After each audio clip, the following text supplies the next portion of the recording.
Hey, I'm Blake. And I'm Dave. And we're back for another weekly movie stream. Yes, we are. That's water, by the way, not coffee, because I'm not a psychopath. What do you mean? I drink coffee at all hours. No, I don't sleep good. You can have like iced coffee at these hours, but not hot coffee. Ew, iced coffee is disgusting. I cannot drink iced coffee. I can't. I mean, I can't do it.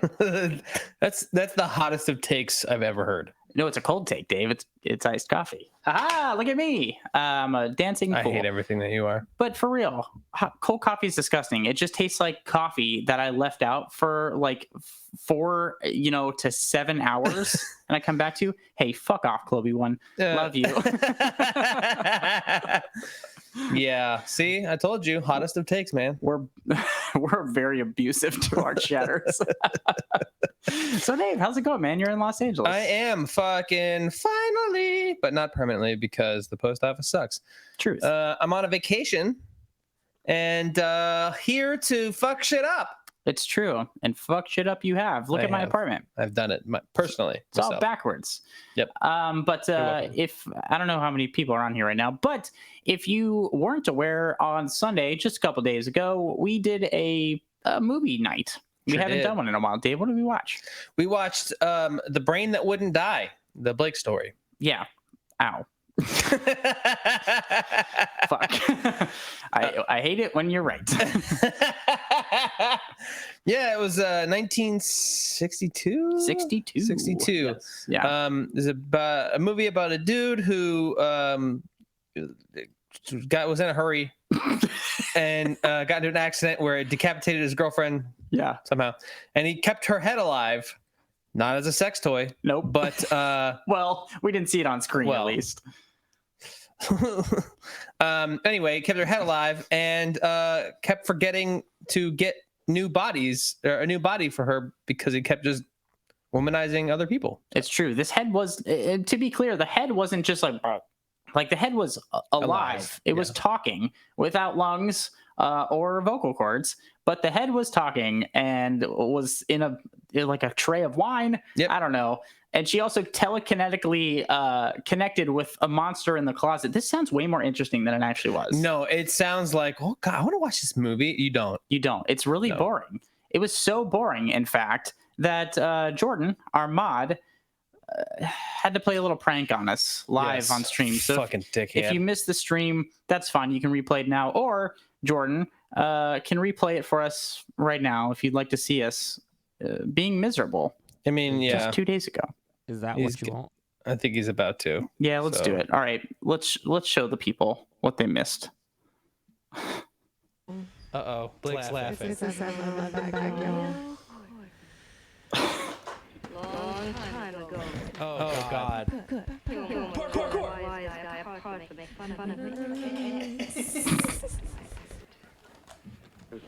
Can't we go somewhere and talk?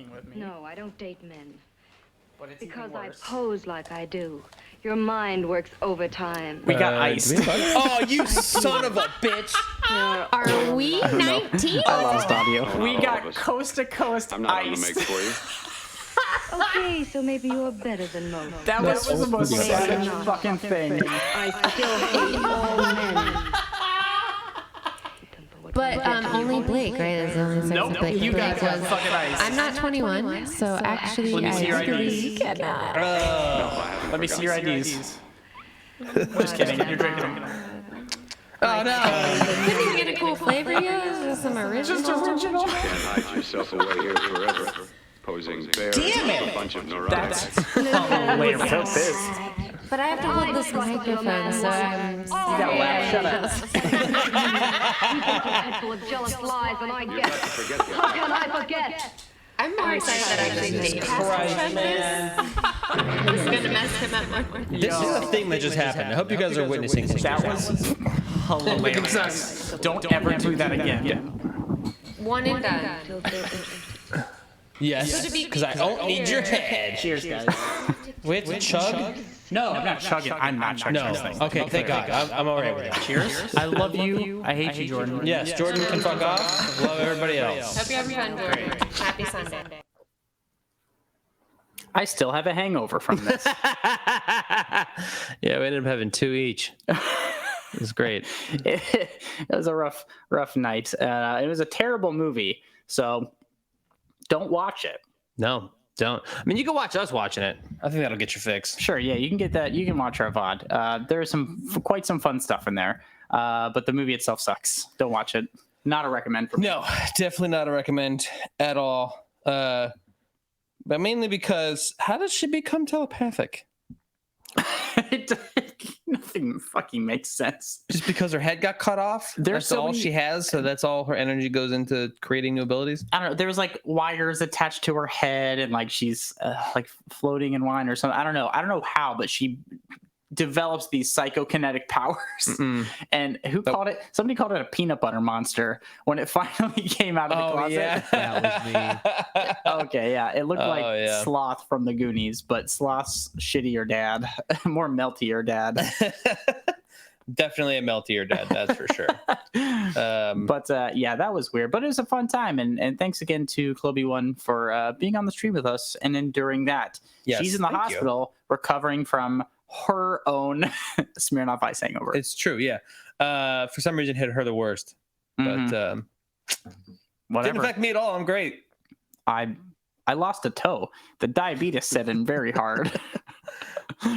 Short of that, Dave, have you seen anything new, old, or whatever outside of our episodes or anything like that? No. I have not. Thanks, Chloe One. I have not seen anything new yet because vacation mode doesn't really. I don't feel like I want to watch movies on vacation mode. I want to go out and do stuff. So not yet, but potentially towards the end of the week. Nice. Well, I did see a movie because I'm not on vacation and my life revolves around them. But I actually saw this French film from 2011 called Café de Flore. Oh, weird. It was. What? Why is it weird? Why did you say that? You don't even know what it's about yet. It's French. Fuck off. So it was really good. It was like sad but compelling and weird and like non-linear, and it was really good. I highly recommend this movie. It made me feel lots of feelings. Interesting. And, I think you'd like it, honestly. Have you talked about this movie before? I have not. I'd never seen it before. I saw it Wednesday. What's the overall story? The overall story is something that I can't explain off the top of my head because it's very wide ranging. So according to the IMDb, it's a quote, a love story between a man and a woman and between a mother and her son, a mystical and fantastical odyssey on love. Which isn't actually, it sounds more whimsical that way, but it's not. it's pretty heavy, but in a really fantastic and flooring way. Go the floor. The floor. Ha, I did it. You did a thing. Not on purpose, but thanks for catching it. Yeah, of course. But yeah, I highly recommend it. It's really good. And it's like accessible. Some people think like foreign film is like, I can't watch that. I gotta read. I'm not gonna know what's going on. And to this film's credit, when it did start, I was like, did it skip to the middle? What the fuck is going on? These French people, I tell you what. And then it reveals itself. But it's really good. I highly recommend it. Okay. Well, I was going to say, in terms of people who don't want to read captions for foreign movies, my dad doesn't even want to watch captions for regular movies, even though he's hard of hearing. They're on the screen. He just won't read them. He's gonna be, when he's like in his 90s, he's gonna be the guy in the home who like falls. He has his hearing aids in, but the TV's turned up all the way loud, and it blew the speakers 2 years ago. So all he hears. It's my favorite program. Love John, it. what's up, buddy? How's it going, dude? So. But we're going to get into it here in a little while, but we're talking about a couple of psychological thriller films. We're kind of piggybanking off. We had an episode of the podcast come out yesterday, didn't we, Dave? Yes, sir, we did. It was Falling Down versus Nightcrawler. From 2014. Dark thriller, as we talked about. And it's a fun episode, both Los Angeles-centric films.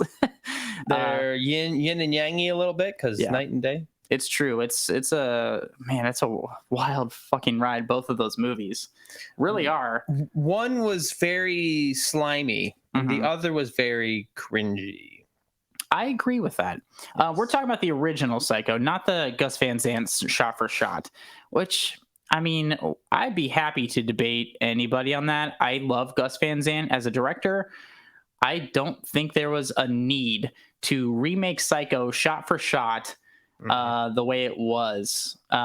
Because it was, I think we talked about this. Vince Vaughn played Patrick Bateman. Norman Bates. Wow. Vince Vaughn. Nope. I think it was like 1998 or 1999 it came out. I was actually thinking as I was watching this today, I was like, you know what? They should do not a shot for shot, but they should do a remake, and Andrew Garfield should play Norman Bates. Yes, that would be killer casting. Mm-hmm. That's a great idea. Not shot for shot. No. Actually, don't remake Psycho. How about that? But something Andrew Garfield. You can do something similar, and Andrew Garfield would be wonderful. That's a great recommendation. Yeah. Anne Heche played Marion Crane in the remake too, which was fine. She was fine. I don't know. I saw it once and I was like, why would I watch this when I can just watch the original? I mean, exactly. Why would you do a shot for shot? That like, well, I mean, who does that? Gus Van Sant. I don't like Gus. I do like him. I think he's an incredible director. I mean, if you do shot for shot, are you really directing? Okay. Yes, you are, Dave. But also, I'm almost. Well, have you ever seen Elephant? That's a harrowing film. But he also directed Good Will Hunting. I just had to double check. For real? Yeah. Yeah, Gus Van Sant's great. What else has he done that you would know? Probably nothing. Oh, My Own Private Idaho too. Nope. I always forget about that one. Never heard of it. He's done some TV. He's been doing, it looks like, a lot of TV recently. But oh yeah, he did Sea of Trees. I forgot about that with Matthew McConaughey. Yeah, sure. Mm-hmm. Oof. You know what Milk is though? About Harvey Milk, Sean Penn. Anyway, so sorry, that's fine. But yeah, I don't think it was necessary. No, but well, you know, what the fuck do I know? Nothing. Clearly. Especially with Vince fucking Vaughn as Norman Bates. But Vince Vaughn wasn't like the Vince Vaughn we know today.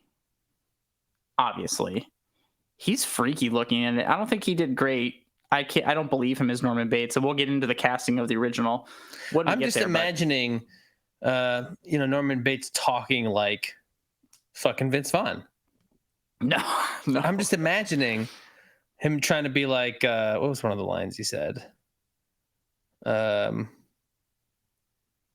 don't know. One of the lines just be like, yeah, my mother really, she didn't want to talk to you, bud. Okay, she want to talk to you, bud. It's like Vince Vaughn scored a bunch of meth and then went on set. He's very he's very nerve-wracking, I would say. Great. Yeah, I don't love that. He's already nerve-wracking because I'm like, stop talking so fast. You know what? Now I'm gonna make you watch this because I haven't seen it forever, and now that we're talking about it more, I'm kind of interested. Why? We're not gonna do it for stream, but I'm just gonna make you do it anyway. Fine. But short of that, there are some movies coming out that I really got to see. Oh yeah. I know you don't have time while you're here, but no, I am gonna see this week. I'm gonna go see Beau's Afraid, the new Ari Aster film, and I'm gonna go see the new Evil Dead Rise. So when did they come out again? They already came out this last weekend. So. Oh. Yep. So I'm going to see those this week, and we'll report back. We should do one pick one. You're going to have to see this on your own time, but pick one, and we'll talk about it next week. Evil Dead Rise. Evil Dead Rise. You don't want to talk about an art film? Absolutely not. Why not? I don't know. I just feel like I'm going to be very confused for most of it. Why? Just because I'm confused most of the time for anything. That's fair. That's a fair assessment, Dave. Mm-hmm. And, half of it is self-awareness, and I'm glad you have it. I don't know what that is. Exactly. So we're moving on. We have a lot of movie news to get to, Dave. Sure do. Would you like to start? I'm going to drive this bus. Please. Straight into the ground. So right off a cliff. Right off a cliff. First and foremost, Carrie Fisher is finally honored on the Walk of Fame. yes, posthumously finally gets her Walk of Fame.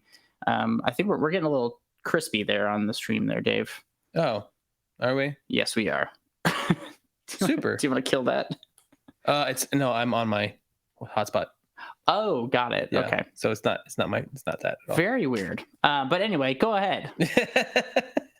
Yeah, and Mark Hamill is saying it's about time. So I think that's great. I agree. I'm happy that she got her Hollywood star, even though you have to pay. Like, it's not really that great of a thing. In my opinion. Yeah, I think we've talked about this before. You have to pay like $50K or something. Yeah, it's really stupid. Like, if I was ever like an actor and like they're like, "Hey, we're gonna give you a star," I'd be like, "Cool." Just go on, throw on over $50,000. Be like, "Oh no, I'm okay. Never mind. I don't need it." Although the people that are on there, it's $50,000 is just like a night out on the town, like for them. Know, man. It doesn't matter. I'm not 100% sold on that. You of all people should agree with me that $50,000 is not a night on the town. To you or me, $50,000 is literally like 4 years of rent. Okay. Yeah. No, I mean, yeah, I agree. It's not a night out on the town, but for people who make millions and millions and millions of dollars, yeah, it is a night out on the town. Yeah, I mean, I guess that's fair, but I just feel like if I had that much money, I still wouldn't be spending $50,000 in a night. I mean, no, I wouldn't either. Like, my spending habits are, well, I actually should probably spend more money on myself. Yes, to stay alive.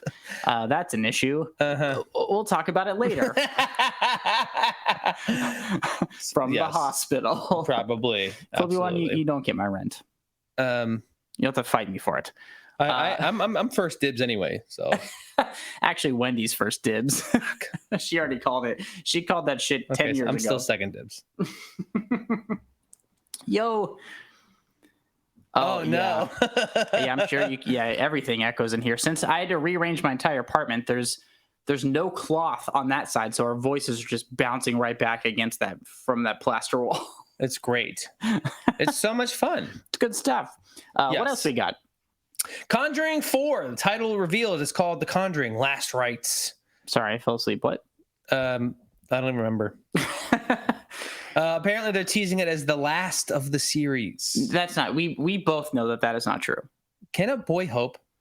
We can all hope, but prepare for disappointment. What's the? Do they have what's the synopsis? Is there some? No, they don't have that yet. They just confirmed the title. Of course not, dude. Dumb. Jordan, chime in here. You're a Conjuring fan. Do you want another Conjuring movie? I want all the Conjurings of movies. Why? Explain yourself. Why explain not? yourself. Well, it's hard to binge when there's less than 10 movies. So they could go to 10 and I'd be happy. No. Jordan's going to make me watch him on vacation when we meet up. Oh, for sure. Because last time Conjuring? Yeah, well, last year when we were on vacation, we watched literally probably all 3 Conjurings, actually. Oh, for sure. Why would you do that? It was a gunpoint situation. Oh, got it. Yeah. Yeah, so, but it was like, watch this, Jordan, or I'll kill you. Got me. I'm a closet Conjuring fan. Oh, okay. We'll see. We'll see how this goes. But I don't know. I don't care. We've all known that the Warrens are fake everything. Yeah. I don't know. I just don't. Whatever. I guess if you're not paying attention, and you see a new Conjuring movie and you like horror movies, fine. I get it. Like what you like, and that's fine. Yeah, I mean, no, actually. I support everybody. If you like the Conjuring stuff, that's great. I'm not going to judge you. Dave is going to judge you. Absolutely. But I will not First judge Conjuring, you. fine. It's fine. You can First Conjuring, yeah, fine. Whatever. Anything after that? No. You know what? First 2 Conjurings you can get away with. Third one's garbage. Any of the spin-offs, especially The Nun. Or The Nun 2 that's coming out this year. Is that an actual thing? Mm-hmm. Fuck Fuck you. See what? Are you serious? Yeah, it was in the last article about the last Conjuring Last Rites. Okay, The Nun is the most boring and offensive film I've ever seen, and not offensive to like my values or morality, offensive to the time that I have on this earth. Yes, it stole it from me, and I want it back. James Wan, you're not gonna get it back. He's gonna keep stealing from you. So fuck you. Fine. But John, yes, the Ghostbusters are very real. At least the Ghostbusters are entertaining, right? I think the Warrens and Zach Baggins might have a phony off. At least the Warrens are dead. That sounded mean. That was mean. I'm not saying I'm glad they're dead. I'm saying that at least they're dead, and then they don't have to face the repercussions. You're not making this better. And Zach Baggins is my new dad. I'm saying at least they don't have to face the repercussions of being alive in phonies, whereas Zach Baggins has to live with that for the rest of his natural life. Oh, he doesn't care. That's true. He's got a museum in like Vegas or something. Yeah, dude. He's gonna just keep on wearing Ed Hardy the rest of his life. With the weirdest slicked up hair or spiked up hair, whatever the fuck his hair is like these days. Bury me in my best Ed Hardy. The 16th season, Dave. How many of his original crew have quit, Jordan? Because I think it's all of them. They died from the hauntings. Don't you watch that shit? It's true. The first episode was at Bobby Mackey's in Kentucky, right there. That, yeah. I've been to Bobby Mackey's. Thanks, Wendy. They got conjured to death. They're dead now. They actually watched the first 2 movies and killed themselves. Oh, yikes! Okay. Well, super duper. Anyway, those people. Arnold Schwarzenegger. Hey, 75-year-old Arnold Schwarzenegger is about to star in another action movie. Okay. Wheelchair? No wheelchair? Walker? What are we talking? So it's going to center on stepdad Terry Reynolds, played by Schwarzenegger. Okay. It follows Reynolds as he attempts to save his stepson Daniel after Daniel is framed for a crime he didn't commit. But okay, so how's he going to save him? Have some of my oxygen. Here, use my inhaler. With a cigar and a boat, apparently. And tapioca pudding. Oh, in the film, there's more. Oh, okay. Okay. In the film, Schwarzenegger's character must attempt an improbable jailbreak to save his stepson from a foreign prison where he's been sentenced to 25 years. Reynolds must fight against time and a fiery prison warden to flee the country and get him to his stepson to safety, though there is not currently much other information concerning further story details. That sounds like a lot of information. That's most of the fucking plot. All right. I don't know. Does this sound interesting to you? He's 75. No, regardless of his age, does this plot sound interesting to you? No. He's going to hunt down the very last action. Love me again. Please. I mean, no. Honestly, no. Because I was going to say, maybe if it was like a younger action star, sure. But then I'm like, no. This is a thing. I mean, it's sort of similar to Taken a little bit. Right. And you're going across seas and you're going to say, no, I'm over it. It doesn't have a hook, you know? Like, and I don't care. Like, I'm fine with like older like action stars or whatever. If the movie has an interesting plot or is like handled well, yeah, of course I'd go see it. But like the plot sounds so generic, like generic old guy action movie. It's very like Taken, but less thought out, but boring. I mean, honestly, are we really going to be expected to believe a 75-year-old man is going to go overseas and attempt a fucking jailbreak?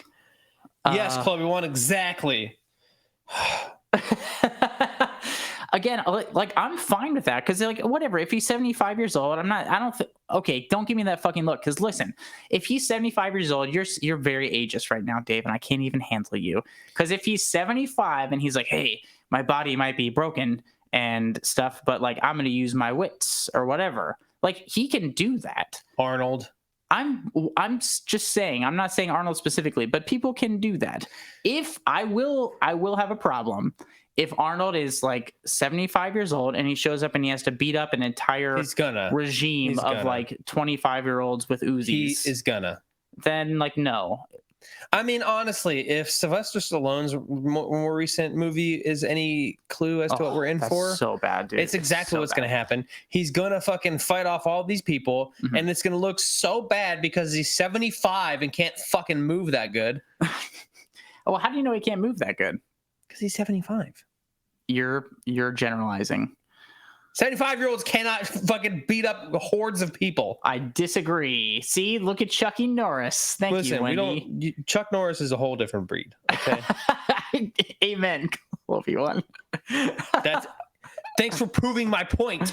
Nope. I'm just saying it varies. It varies. If 34-year-olds can barely move without going, then he's definitely not fucking. Dude, Arnold Schwarzenegger lives like not far from here. He has a place right down the street, and you see him on his bicycle. He bikes to fucking Santa Monica like every day. Yeah, that's the same as fighting off hordes of dudes. He has stamina. The man has more stamina than I do. I mean, yeah. At 75. Well, that's not saying much. I know, but still. Whatever. I'm trying to give him the benefit of the doubt. I guarantee the movie's gonna suck, but nothing that I know of yet, Jordan. Yeah, no. So far, no more updates on I Am Legend 2. Although we know that they retconned the original story. Michael B. Jordan's in it, and Will Smith has come back from the dead somehow from the alternate ending. Sure. Yeah. Just so he can see society come back to life and slap Chris Rock. I will live so I can enact justice on the reanimated corpse. Yep, I think that's exactly. He's gonna slap zombie Chris Rock. Yeah. See, thank you, John. Thank you. Keaton is a perfect example of this. See, Batman again, and also, we're actually, this is a perfect segue. I'm taking the next little bit of movie news here, Dave, because speaking of Keaton, which kind of speaking of Keaton, Beetlejuice 2 is officially happening at Warner Brothers with Tim Burton at the helm. Yep. It's unsure right now if Keaton's going to be involved. But I don't see why he wouldn't. And I would love to see him back in the Beetlejuice role. I think he would be fantastic in it again. I agree. And I think everybody's going to go see that movie anyway because Jenna Ortega has been confirmed. Is she confirmed? Because she's confirmed. Okay, because I heard rumored Jenna Ortega as well as Sadie Sink. No, I actually just saw that she was confirmed for Beetlejuice 2. Okay, cool. So, funny story. Who would we like to see as new Beetlejuice? That's actually a good question, Colby one. Andrew Garfield. Is there a younger Willem Dafoe out there?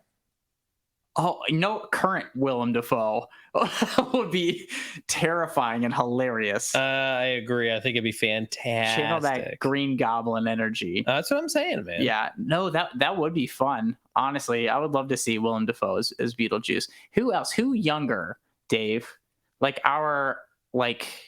James McAvoy. Yeah, I could see that. Gary Oldman.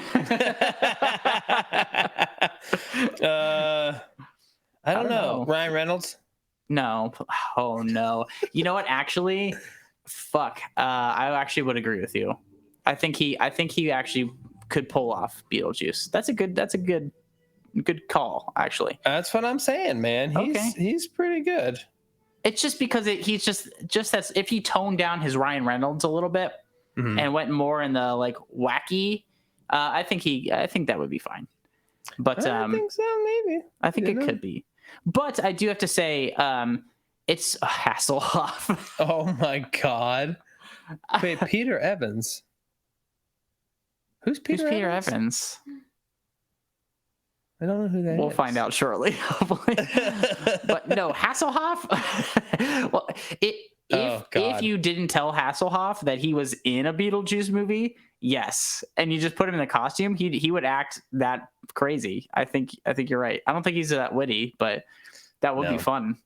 You know what's funny actually? Because they've been kicking around a Beetlejuice sequel forever. Yeah. Oh, Evan Peters.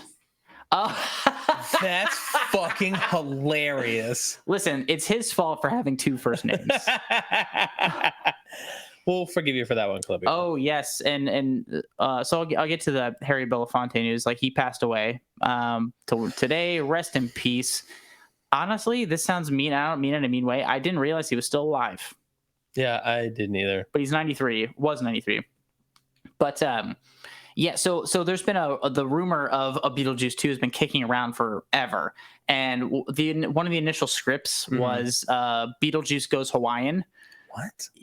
Yeah, there's like a bunch of bonkers ass like Beetlejuice 2 like scripts, but yeah, they were working on Beetlejuice Goes Hawaiian for a long time. And they scrapped that. I don't know if they scrapped it. This could be. Nope. This could still be. Why not? Oh, right. Why? Really? Are you that attached to Beetlejuice? I'm not. I don't care. Exactly. Yeah, I don't give a fuck. I'd be interested because the first one is very clever and very fun. I think it's a really well-written film. I watched it a few years ago because I hadn't seen it since I was probably a kid. And I was like, expecting a fun, kind of goofy, almost kids movie. It's not really a kids movie. No. I just happened to watch it as a kid a bunch. Yeah.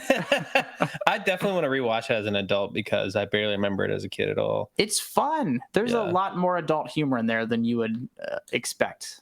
I'm okay with that. Oh, yeah. Well, I love that. Okay. So what year? I think it was like 88 or 89? 88. 88. Yeah. Before my time, even. And I'm old as dirt. Oh, we're all so old. Yeah, so that's interesting. But yeah, I don't know. I am excited for Beetlejuice 2 if Keaton's in the role. I mean, like, I think Jenna Ortega is great, but she's not somebody that like I have to see everything they're in. And I think Sadie Sink is an incredible actress, but also not somebody who like I gotta see, no matter what. No, you know? But I think enough people are on the Jenna Ortega train that they will go see it regardless. Well, it's smart casting because obviously her as Wednesday was a Tim Burton thing as well, and yeah, it makes sense for them to continue working together. So yeah, I agree. I think it does make a lot of sense. You know, it doesn't make sense. Mission Impossible 7. Dude, how many times do we have to talk about it? How many times do I have to talk about fucking Tom Cruise and Mission Impossible 34? This one is actually number 34, part 1. Fuck. Okay. Yeah, it's apparently the last 2.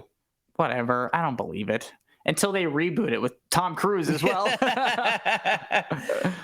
Yeah. So blah blah blah. Fucking Pom Clementieff's new villain. I don't care. Whatever. Oh, so sorry, not to backtrack too far, but I just want to say John got to see. He wanted to see Beetlejuice in theaters. That would have been fun to see in theaters. But I'm glad you got the VHS. I got to see it later. Yeah, the supernatural content in it. Oh, so funny. Catherine O'Hara's in it too, dude. She's so good in Beetlejuice. Really? Yeah, she plays the mom. Yeah. Interesting. And she's like off the rails. I love all the art and stuff. So anyway, Mission Impossible 7. Sure. I don't care. It needs to not be a thing. But something else that probably most people will say it doesn't need to be a thing, but I will disagree just on principle alone. Super Troopers 3. Okay. Yeah. Might be a thing. Yeah. You said you're going to see on principle alone? I mean, on principle, I would definitely see this one just because I think they need to redeem themselves for 2. And I think they can because I love Broken Lizard. I think they're hilarious. Granted, their style of humor hasn't really kept up with the times, but no, I think they could. Also, I met Jay Chandrasekhar, and he was really cool. So wait, who? Jay Chandrasekhar? I have no idea who that is. He is Thorn, I believe, in Super Troopers. Oh, okay. Is that one? Oh, okay. Yeah. He was super cool. So I'm like, you know what? Yeah, I'll go see it. I won't. I don't care. So he says. I'm not going to go see it unless you make me for a stream. I'm not going to see it. I don't know. I don't care. It's not really my humor. I love Super Troopers. I loved it. I haven't seen it in a very long time. I'm nervous to see it again because I kind of know the comedy's not going to hold up, and I want to preserve those fun memories in my head. I know Super Troopers 2 is bad.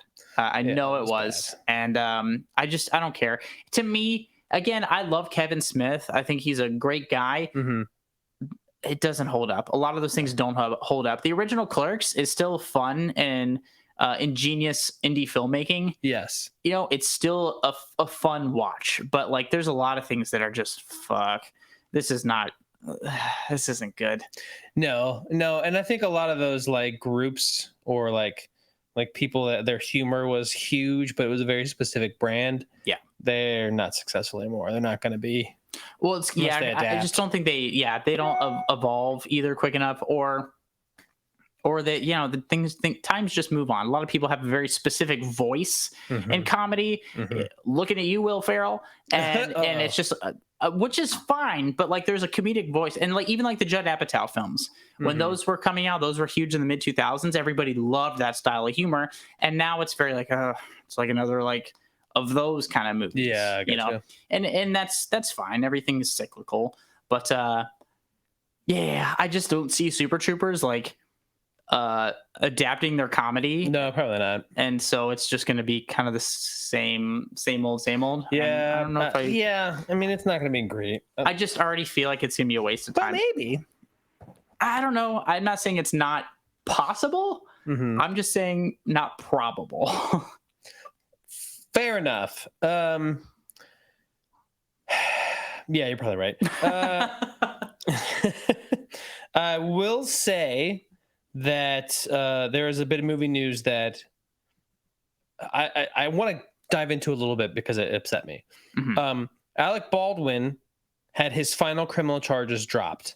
Okay. Why did he have any criminal charges ever put against him? Because he was a producer, aka responsible for the production.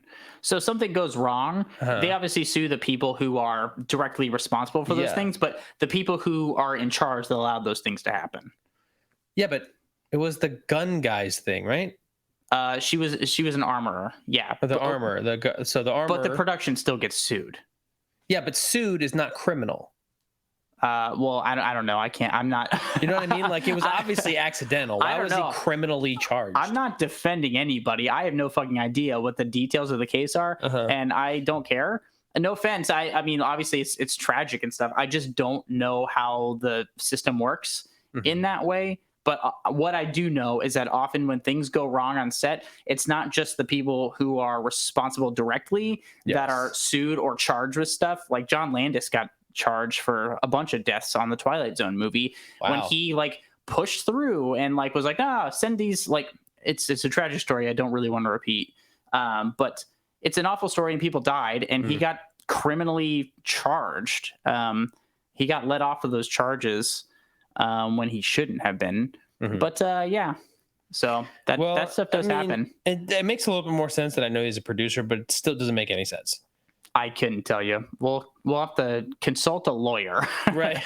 Like maybe criminal negligence, but like it's not at that point. I still don't see how that would be his or any producer's fault at that point. Well, I mean, criminal charges, like somebody died. I think criminal charges are in order. I don't see why they wouldn't be. Because it's an accident.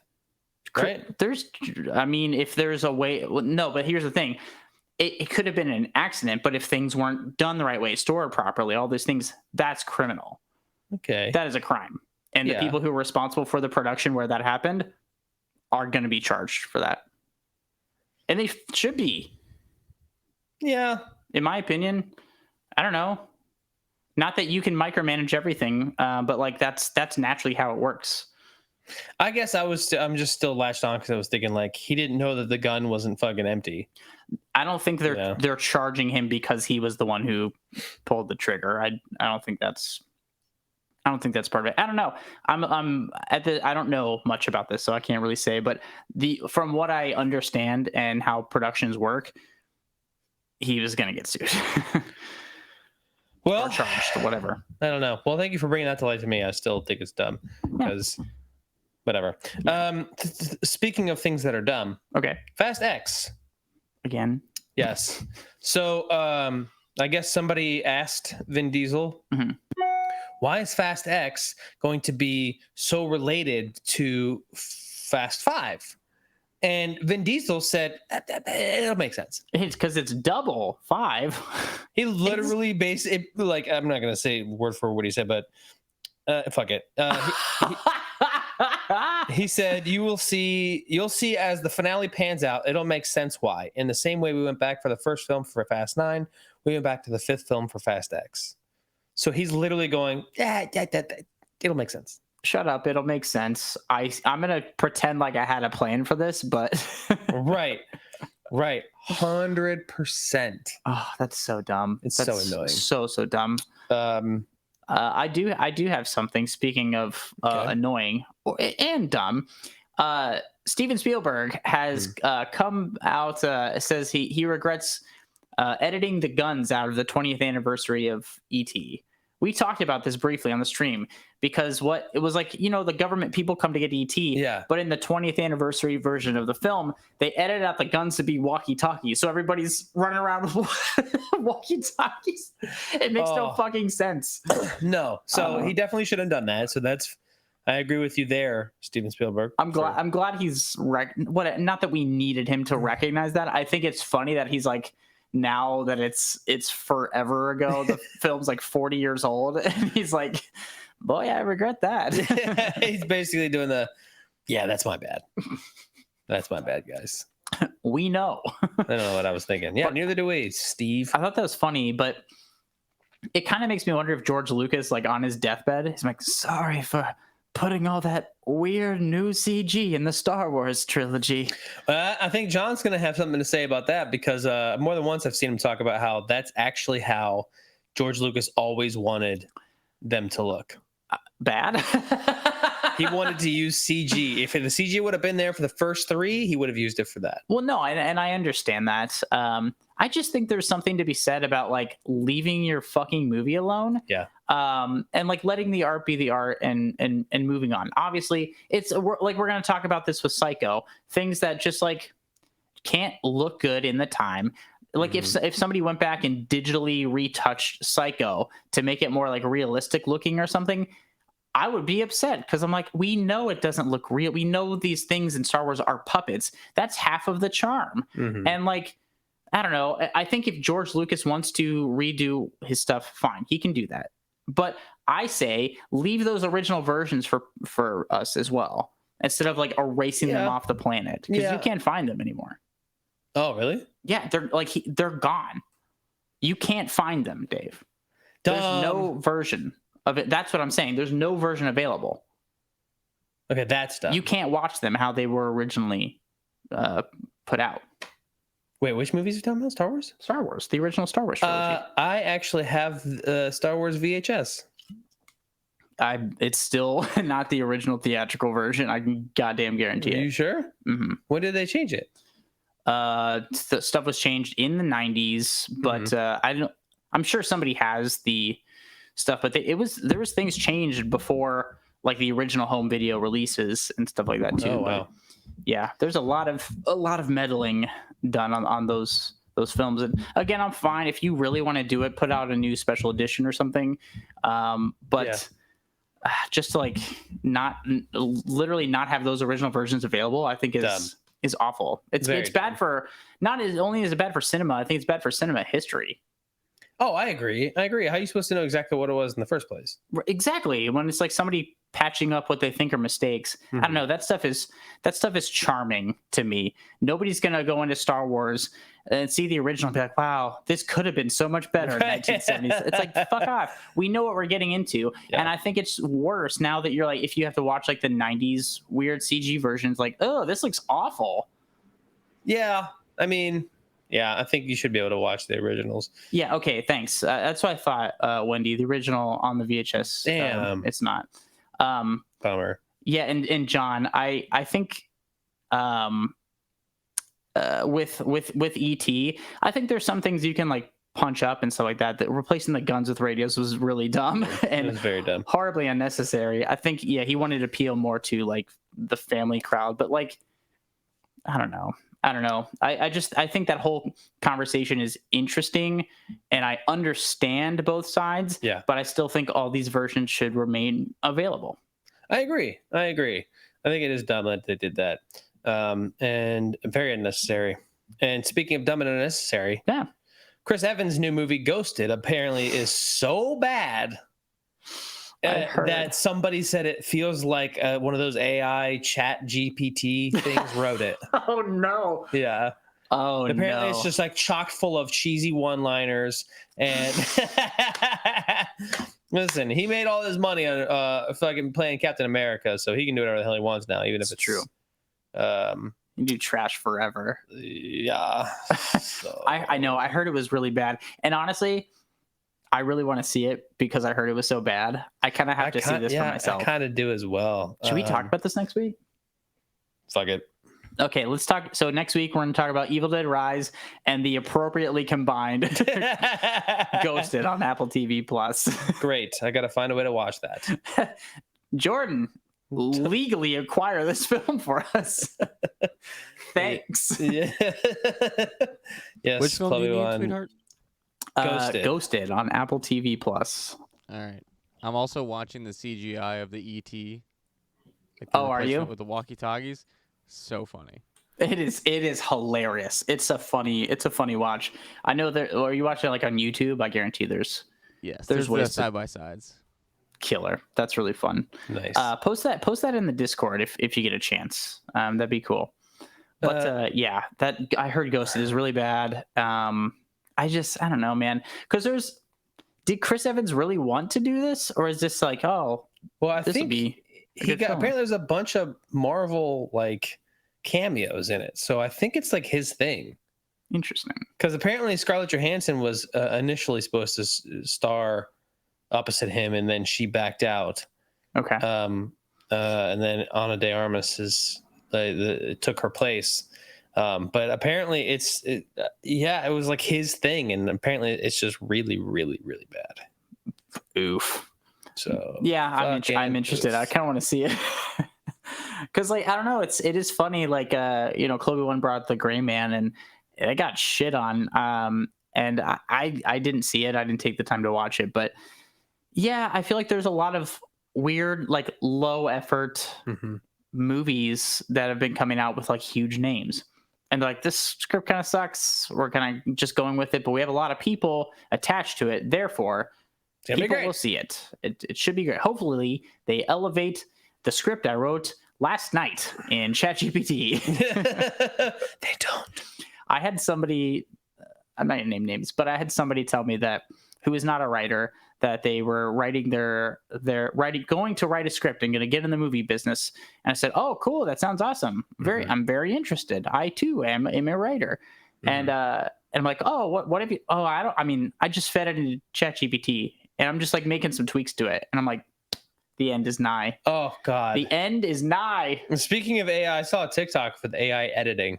I know what you're fucking talking about. And I shuddered on the inside. I was like, oh no. I am fucked. Just kidding. I'm not, because a lot of those things and those edits are going to replace low level editors, which sucks, to be clear. Sucks. And I think you need to retain a human touch.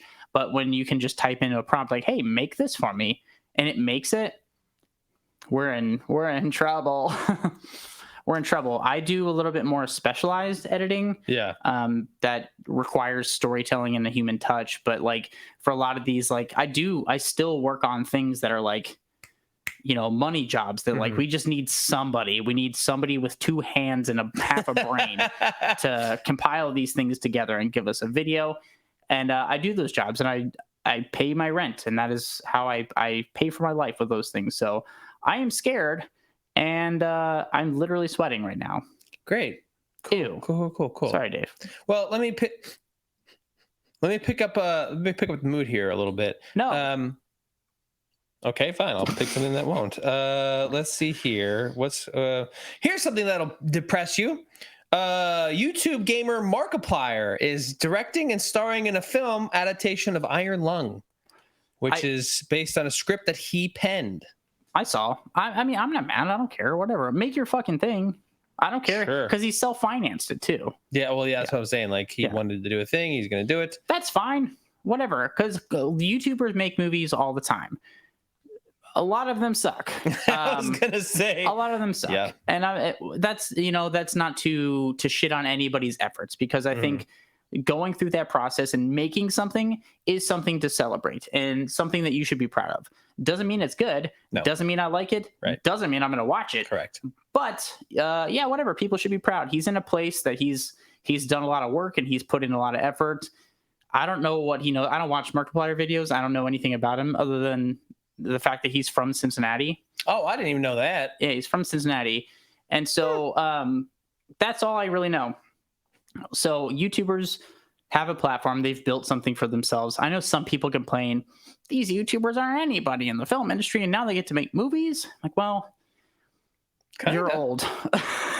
I mean, yeah. I disagree with that. I disagree with that because I think you still are putting in time. You're still making videos. It's not cinematic videos. And maybe you're not doing a lot of narrative storytelling. I don't know what Markiplier does. But I think you've worked in this space and now you're trying something new. You're trying to grow and expand your content or your knowledge base, and fine.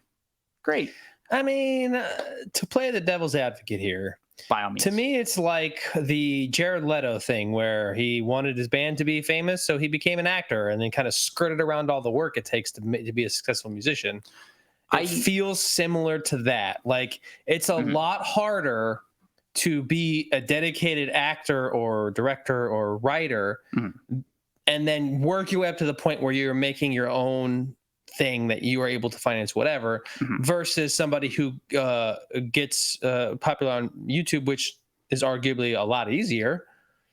And because you can do that in like 5 or 6 years, whereas or get to that level at least, whereas an actor can take 10, 15 years to really blow up. YouTubers can take 10, 15 years to really blow up. But I guess it just is like, it can be construed. I don't know if I feel this way or not, but it can be construed that they are skipping the hardest part of being an actor / director / I understand that. I understand that because that's how I feel about the ChatGPT thing with this, like, scripts and stuff. Whatever. I don't know shit about shit or narrative storytelling, structure, characters, or dialogue, subtext, or anything. I'm just going to tell this machine to make me something cool.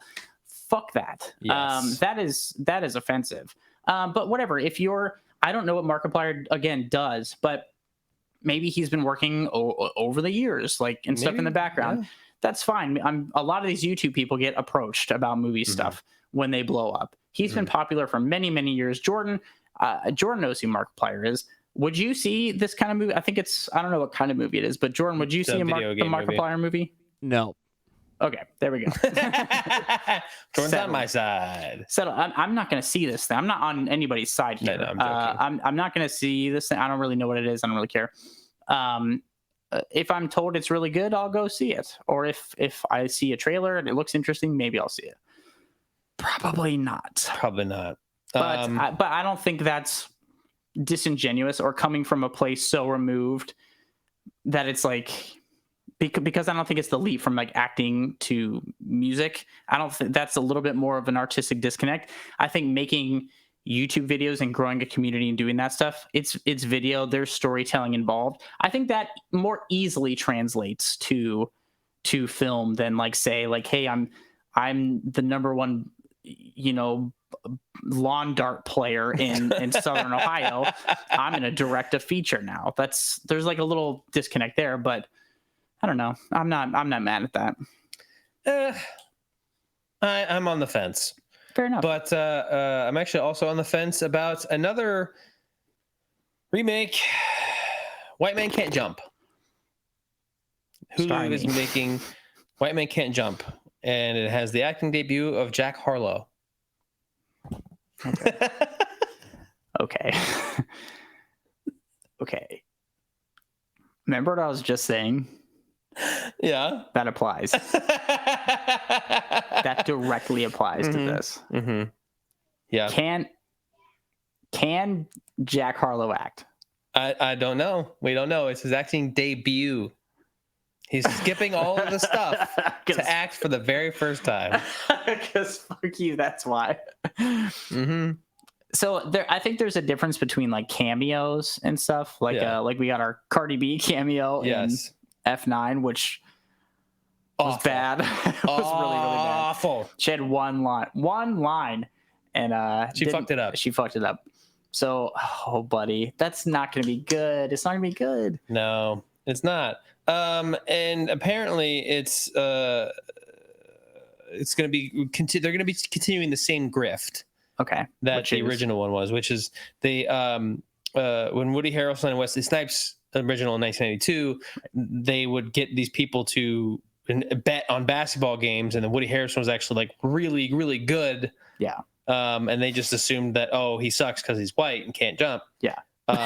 So that's apparently what the remake is also going to do. Interesting. Outside, is it a period piece? Is this going to take place in the 80s? It's going to take place in modern day. I think it's going to take place modern day. Yeah. Oh fuck. Was the original really 1982? 92. Okay. Yes. Because I've seen this movie. I liked this movie. Yeah, it's a pretty good movie. I thought it was a fun movie. I don't remember really anything about it, but I remember liking it. And also not being able to jump. And so I don't know, definitely man. a Blake problem. It's a massive me problem. I bring a step stool with me at all times, to save myself the embarrassment. Whoa. It's hard when he has to walk over speed bumps. Life's tough, Dave. We all gotta struggle to get where we're going. It's true. Yeah. But I think we gotta move on from movie news because we got a couple films to talk about. Yes, we do. We do. The first one I would like to talk about is Psycho, the original Psycho from 1960. Dave, you have never seen this movie. No, I had not. And so half of my favorite things about the stream are making Dave watch things that he's never seen. Classic cinematic things that will inform his worldview, things that I have loved or I've seen maybe that I enjoy, and making Dave watch them and him giving all his bad takes so I can yell at him. Mostly good takes. Live on the internet. Blake doesn't appreciate. Fuck you. So I love you. I'm glad you're here, but I also regret it already. You should. So we're talking about 1960s Psycho, the original Alfred Hitchcock film that really shook people up. Lots of firsts in this movie. Yes. So we're going to get into that. So we have a little trailer for you all. Let's and we're going to watch it. Yeah. Full screen, apparently. Yeah, fuck us. We don't even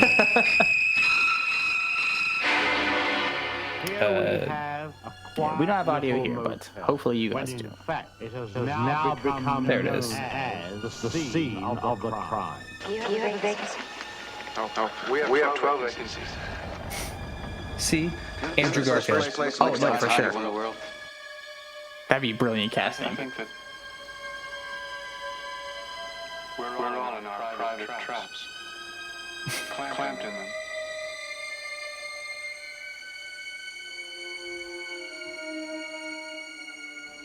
And none of us can ever get out. Is anyone at home? Oh, that must be my mother. Is anything wrong? What isn't wrong? A lot, apparently.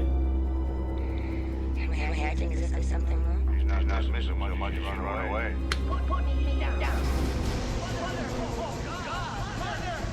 What are you running away from? She looked like a run to you. It's not as if she were a maniac.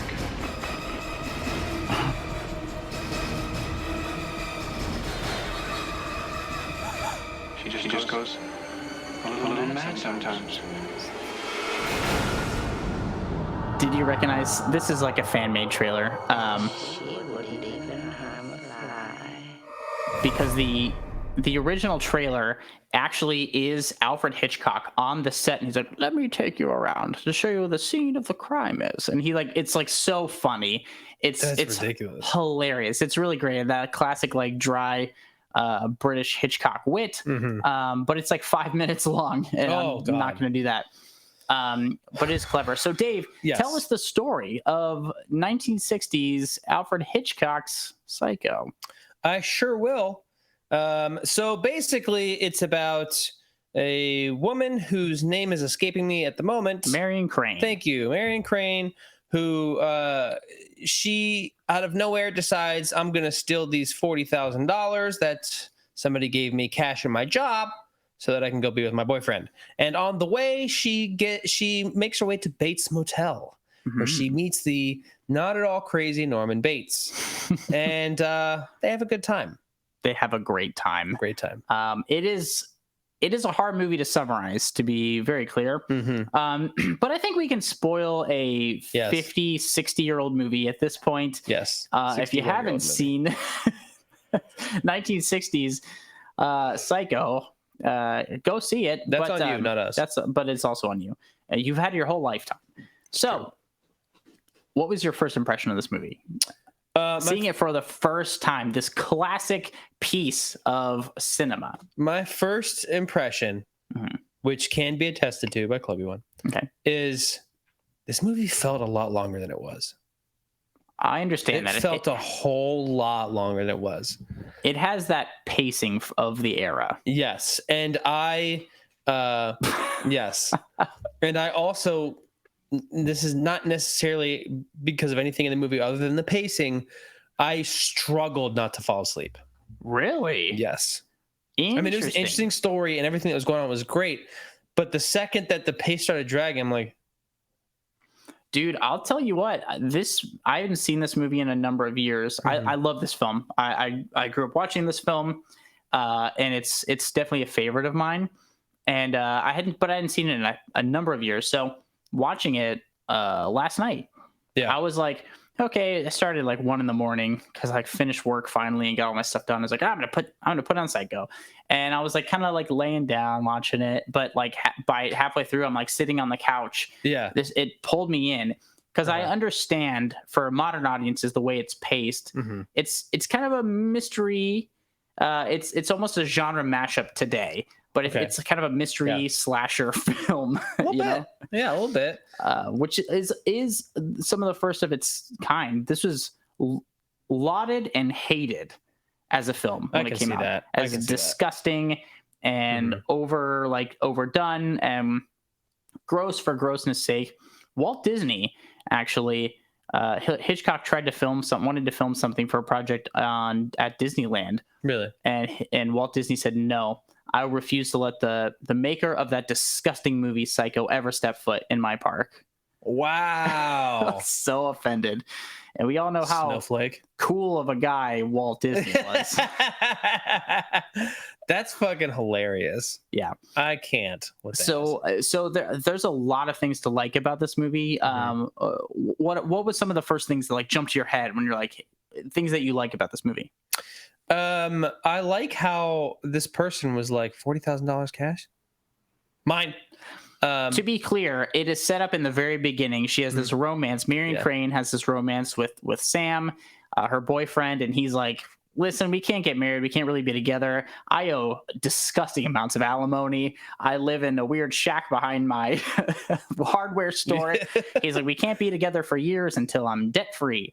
And so sounds like a cop out, but okay. This highfalutin Rolla, he very rich man. You know, he comes strolling into her wherever she works. Bank. It's not a bank, but it's like a real estate company. Yeah. Place. And he's very like, Champ Kind-esque from Anchorman. Yes, it feels like a character. He's like, by my sweetie, she's 18 and getting married, which is a red flag. He's like buying her her first house. Here's $40,000 cash, which I was like, $40,000, okay. And then I looked it up. $40,000 in 1960s money is $412,062.80.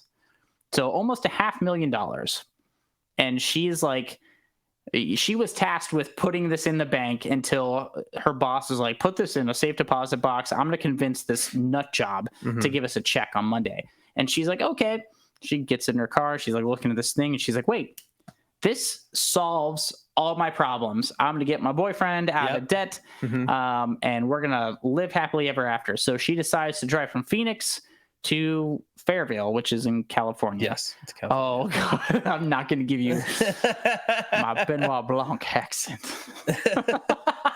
I disagree. You should definitely do more. We all know how that ends. Wonderfully. Straight up canceled. So good. You know, I think it's great. But the reason why I said that is because it's really funny to me that she was essentially just handed $400,000 in today money. Yeah. And she's like, yeah, I'm going to steal it. Yeah. Wouldn't you? Yeah. Exactly. This checks out. I would immediately hop on a plane. I'm actually stealing this. And then hop on another plane. Mm-hmm.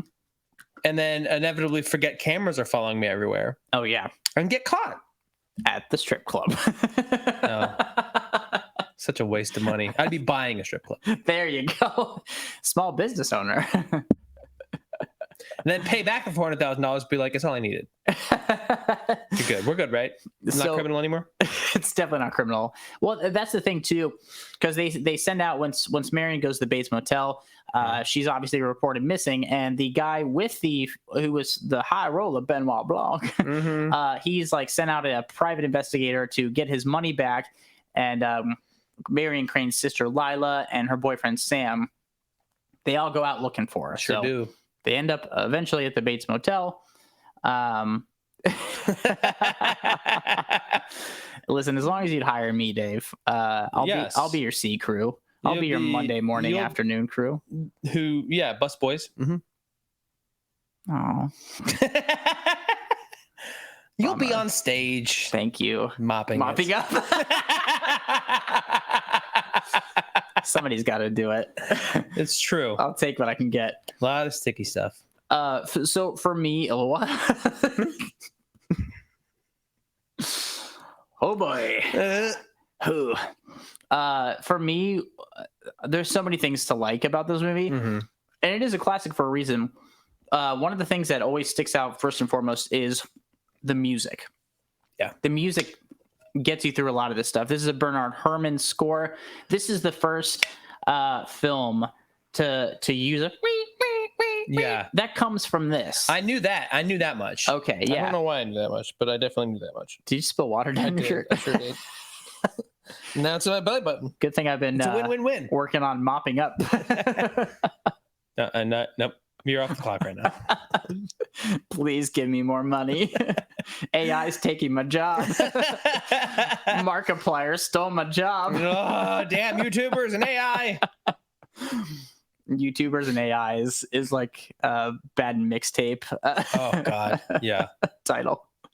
Yeah. So, but I love the score. But I think the acting is really good in this. Obviously, it's 1960, so there's a certain style of acting. Yeah.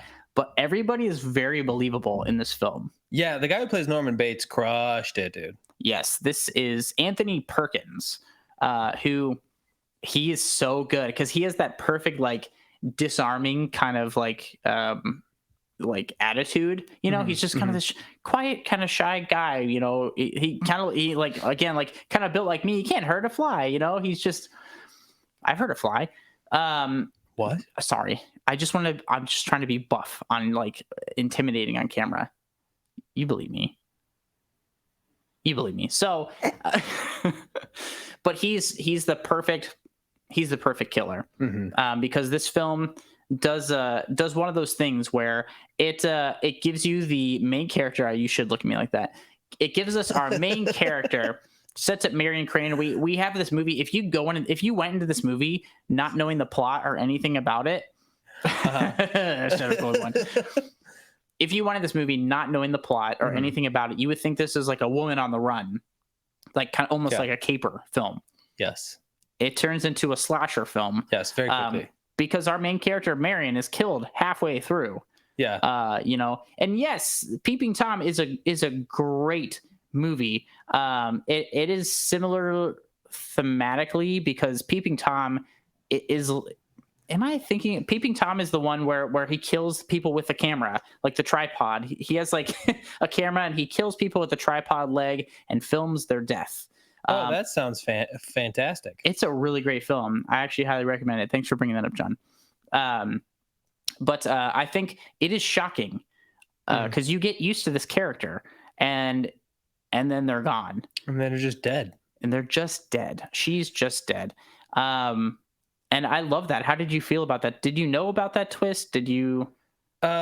Yes. Okay. I know I've never seen this movie in full, but I know I've seen like most of it somehow. Oh, okay. Interesting. I don't know why or where. I feel like it has again to do with school. You honestly, you might have seen it with when you lived at my townhouse when you were staying with me. I watched Psycho for a college project, and I'm pretty sure you were living there at the time, so you might have seen part of it with me. But that was, what year is it? That was 13 years ago, so roughly. Yeah, that checks out. Interesting. But yeah, I didn't know how you felt about that. If it's as alarming or striking today, what, to have the main character not be the main character all of a sudden happen in the movie? Not really. I didn't mind it. I thought it was kind of cool, actually. Now, if I'm really like diving into my head about it, that's what we're here for. I think it was pretty cool because it's like, hey, we're gonna spin this thing halfway on its head, or on its head halfway through the movie. Oh yeah, and you're just gonna deal with it. Well, at the time, theaters did this thing where they play a movie, they just play it on a loop, and so you pay and you kind of walk into the theater whenever. Oh, what? And yeah, so you might get there halfway through the movie and then you watch it and then you watch the beginning of it. It would just loop.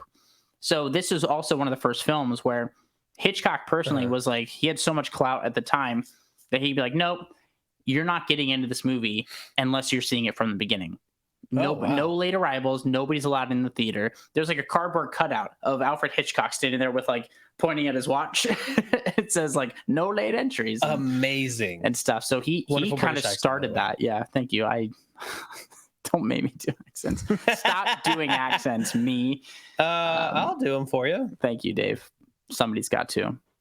So True. yeah, I was just curious as because this is a really interestingly structured film that I think really gives it a lot of like narrative momentum to push through, even though I know you were kind of no, I fought against it.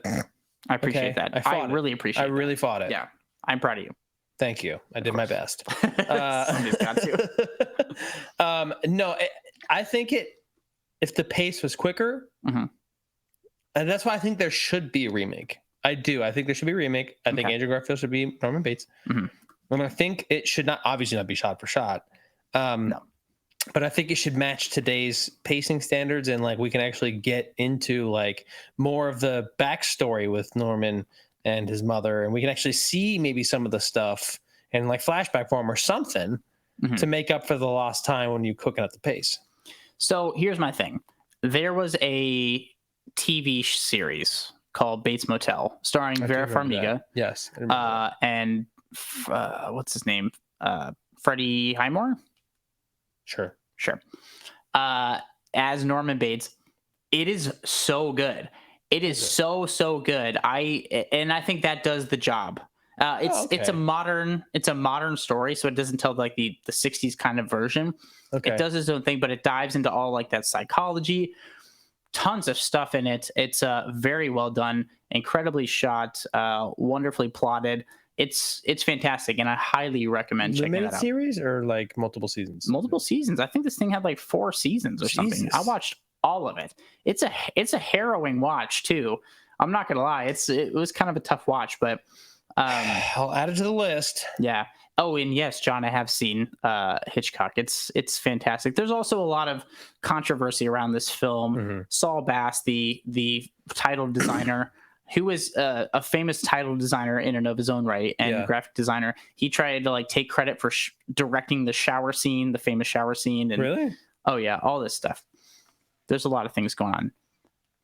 So what were some of your other likes about this film? I like some of the stuff that I didn't realize I knew that was behind the scenes stuff, that like the blood that you saw, because it was in black and white, I think it wasn't like chocolate syrup or something. Yes. Rumor has it. I don't know if it's confirmed, but yeah, it's like chocolate syrup, because it is kind of like chunky. It feels like flesh falling off. It's still, I don't know. It's still kind of alarming. Yeah. I mean, yeah, it was gross, but yeah, I like that. I thought I like that aspect of it. I like that they showed the dead mom. Yeah, me too. That was effective. It was. I have notes about that later. But there's a lot of fun, like interesting things. I think it's plotted very well, and the way there's like a bunch of like kind of like little red herrings, and everybody thinks this movie's about the money. Everybody in the movie thinks the movie's about the money, like thinks what they're doing is all about like this $500,000, but it's kind of a MacGuffin in and of itself. Where it's like, no, none of this matters. Norman's just a fucking psycho. but we think it's his mom. name. Haha, I get it now. Whoa! It only took me 65 years. So anyway, I gotta go back to the home after this. We gotta keep this moving. But I think it's just plotted very brilliantly because there's a lot of things going on that make this interesting to rewatch still today. Yeah. And I'm throwing things at you. It's fine. Don't worry about it. I'm used to it.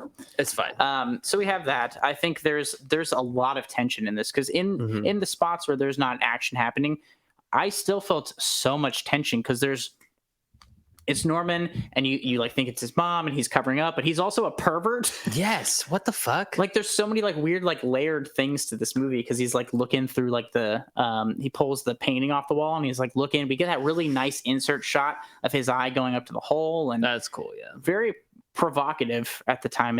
I can see why people thought this was gross. But did you know Janet Leigh, who played Marion Crane, is she's like the original Scream Queen, is Jamie Lee Curtis's mom. I feel like I did know that, but somehow forgot. That's really cool though. Yeah, it's very interesting. And another connection, Marion's boyfriend's name is Sam Loomis, which is the inspiration behind Dr. Loomis in the Halloween franchise, starring Janet Leigh's daughter, Jamie Lee Curtis. It all comes full circle. Nobody knows why. And also remember your favorite movie, Scream? There's lots of Psycho quotes. There's lots of quotes from Psycho in Scream said by Billy Loomis. Also, another Loomis. Sure. Do you get it? Nope. I didn't think so. So, there's a lot of this stuff. I think I don't know. I think the shower sequence still holds up. It does. Yeah, it's still very creepy. It's alarming. Yeah. Yeah, I mean, like as that was happening, that's definitely not a time where I was fighting with sleep. No, and again the score, and we have that thing where she like falls out of the tub, and then we have that nice little shot that kind of moves out, and like she's unblinking. We zoom out. I was like, that was a hell of a shot, dude. Yeah, there's so much great filmmaking in this. It's just I don't know, it's really great. Even little things, tension things. So Norman, after he kills Marion Crane, he's like disposing of all her things. He throws her, the $40K into the trunk, sends the car into the swamp, and it like almost sinks. And he's like, that was actually really funny. Fuck. And then it cuts back and then it starts going blah, blah, blah, blah. And he goes, that was really funny. He's just, like that smile actually made me giggle a little bit. Yeah, and so John, a great point too. Yeah, the book, obviously this is based off the Robert Bloch novel. Norman was very into porn and stuff, but like very guilty about it. Thanks 1960s, and had to take it out on women he saw. So there's a lot of that, but even stuff in the beginning before we get to Bates Motel, like when she's getting followed by the cop, and Marion's trying to like exchange her car, and she's like, yeah, can I just give you my car and take another car? And the guy's like, well, okay, sure. Yeah. And she's like, okay, well, I need it now. He's like, I mean, he says this. He's like, I've never been in pressured this way. The salesman's getting pressure, and I was like, yeah, this is a red flag territory for sure, dude. Yeah, I mean, it's like definitely. Did you steal this? Yeah, and I feel like you stole this. And like she calls me, she said, do you think I stole it? I have all the paperwork. He's like, no, ma'am, it's just you're acting like a lunatic. Yeah, maybe calm down. Also, my main question in that, as soon as it popped up, I was like, why is the cop here? He pulled off. He pulled off. He did. She watched him pull off, and then suddenly he's just where she is. Back. Yeah. And he's just standing there like this. I thought about that too. Why? How? It's GPS trackers weren't a thing back then. It's effective. It made me feel tense. That's for sure. Because the cop, just the way the cop looks, as like, oh, very Terminator-esque. Yeah, I'm scared of the cops. So it's true. But yeah, I think the violence here is really great because it also comes in like shocking bursts Mhm. where like you don't really know what's going to happen.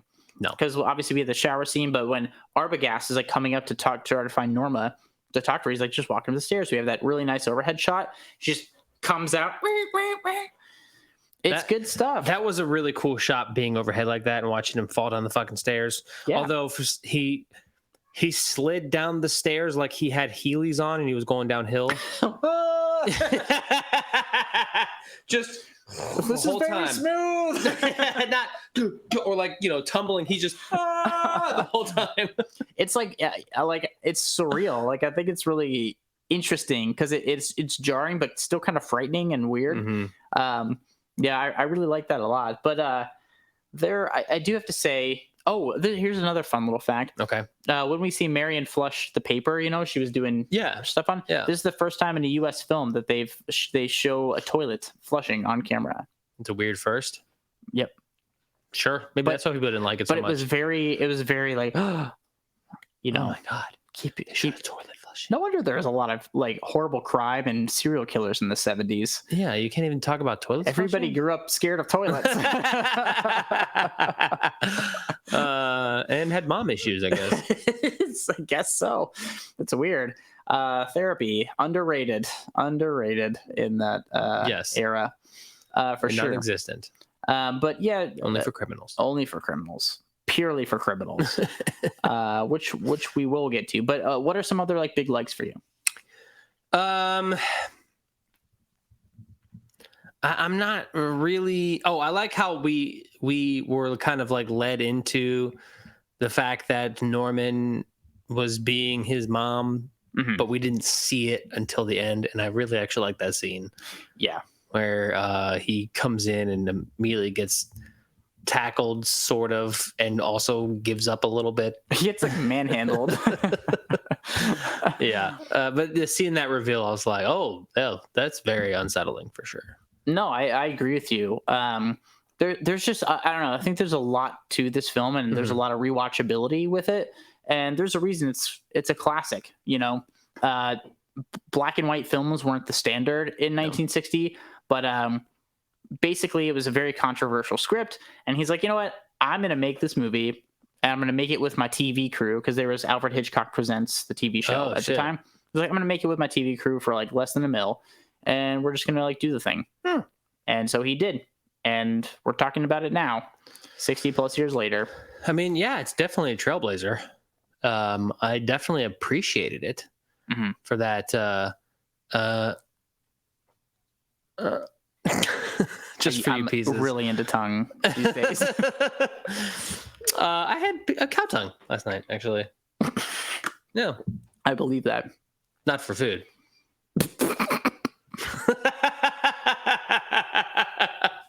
Glad you're in town, Dave. Yeah, me too. Anyway, I left it in your fridge. So, I forgot what I was saying now. I got focused on cow tugs. Happens. The things you like. You said it was a classic, and you understand why. Like you appreciated it. You said. Yeah. No. I mean, it's definitely one of those movies that is a classic. And I understand why, which is very rare for me. Most of the time it's a class and I'm like, why? Yeah. Who cares? Yeah. This, I think this was definitely understandable, and it to be a classic. Yeah. And I think it touched a lot of things that they didn't back in the day, and it still holds up a little bit. No, I absolutely agree. And yeah, thanks, pizzas. Always good to hear from you, buddy. Sleep well. Okay, bye.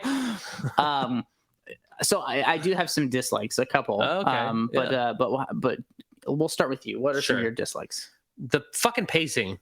Okay. God, I hated the pacing. Because, like, listen, I wasn't even tired. I slept like 9.5 hours because I'm on vacation. And I still was like, movie melatonin.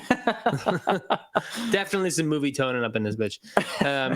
And I was annoyed because I was enjoying the movie, but I kept like, oh God, speed it up a little bit.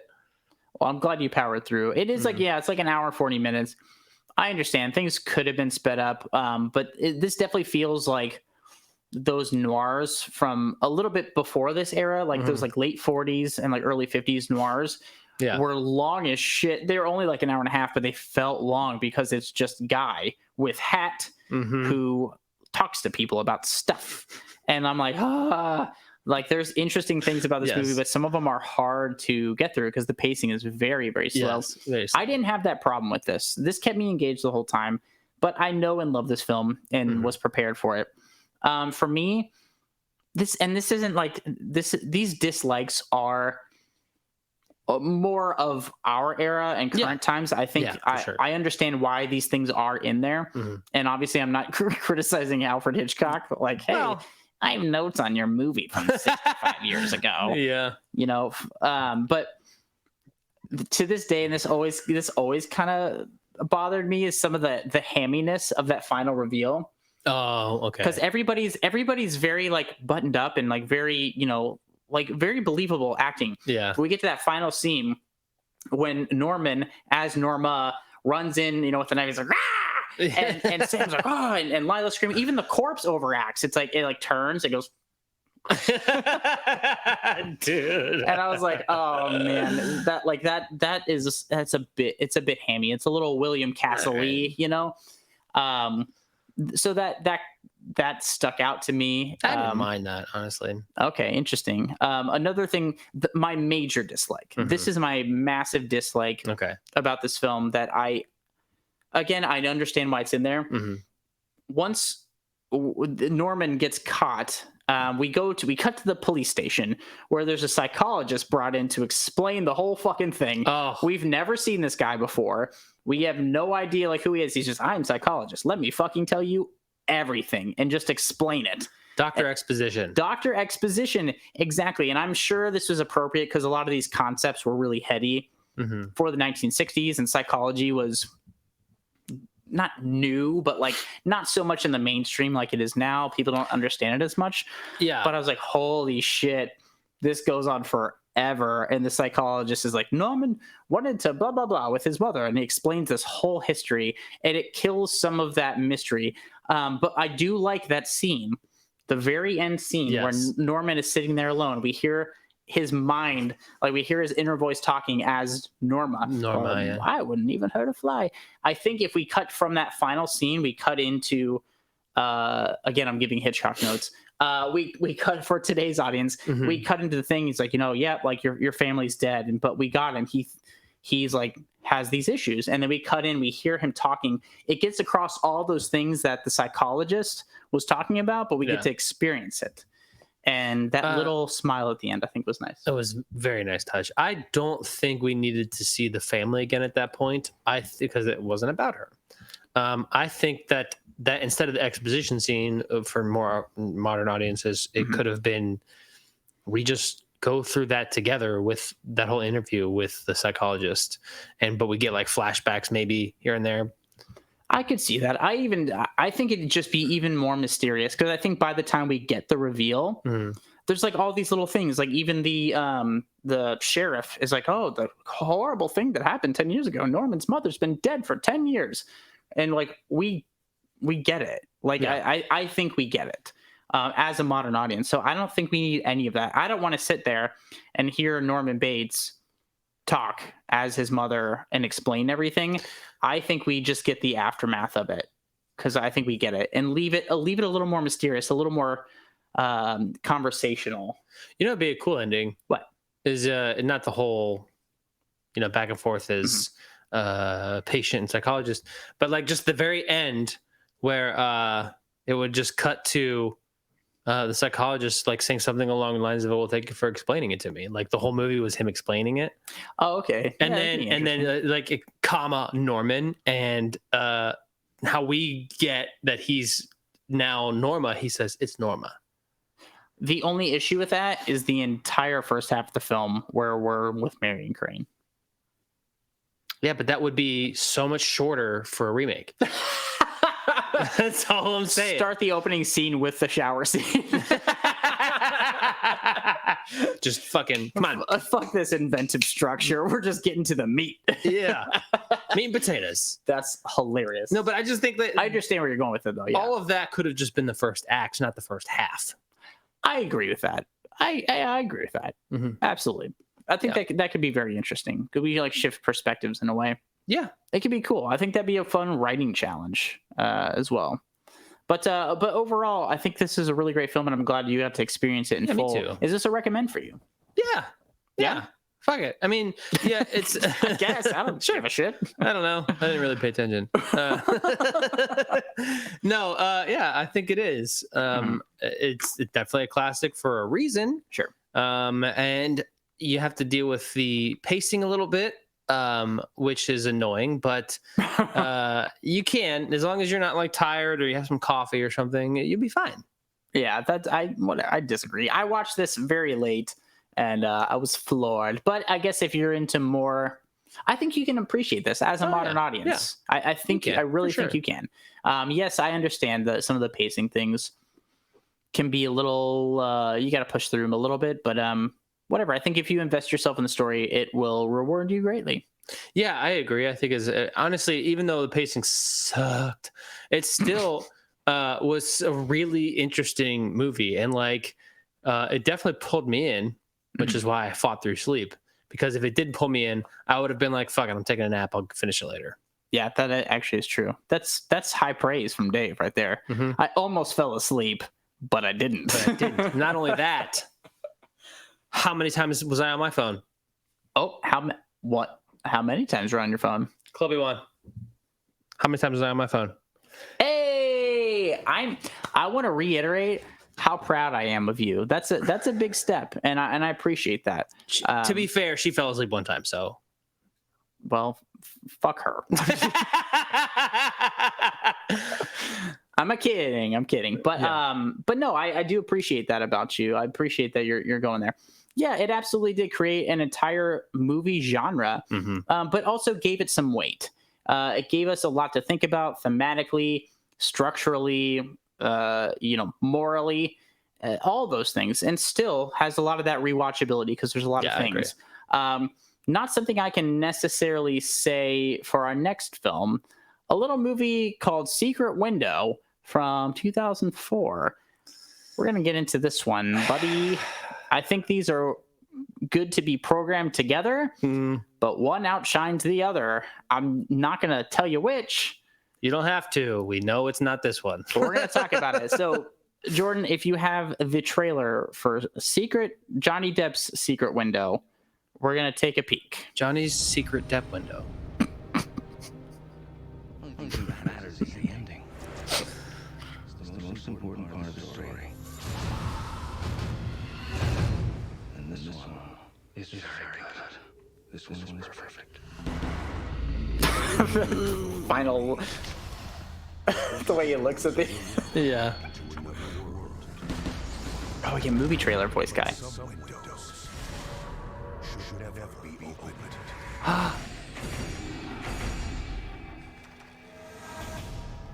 You stole my story. Oh. I know you, Mr. Ray. That's what matters. You stole my story. Kind of an amazing coincidence. Oh. The story's being so much alike. Panic Room? Yeah. Same writer. Very weird. Doesn't feel like the same writer. No. This Panic Room was good. Mm-hmm. That's a Fincher movie. You and me only know about that, right? You scared too easy. Although I really don't like what they just did there. What? They made it seem like he did steal the story and knows he stole the story. This is a bad trailer. They're also marketing this like a horror film, but it's really not. It's not even sort of a horror film. It's a psychological thriller. You don't want to know.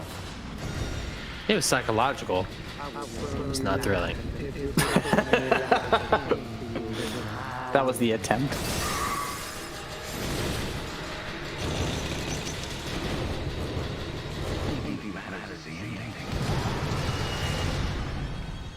The most important part of the story, the ending.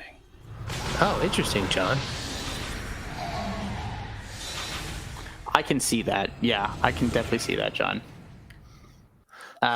So, Dave, that is 2004 Secret Window. Tell us the story of Secret Window. So, Secret Window is about a writer, Mr. Something Don't Care Rainey. Mort Rainey. That's what I said. And he is recently divorced because he's a writer. And Ow.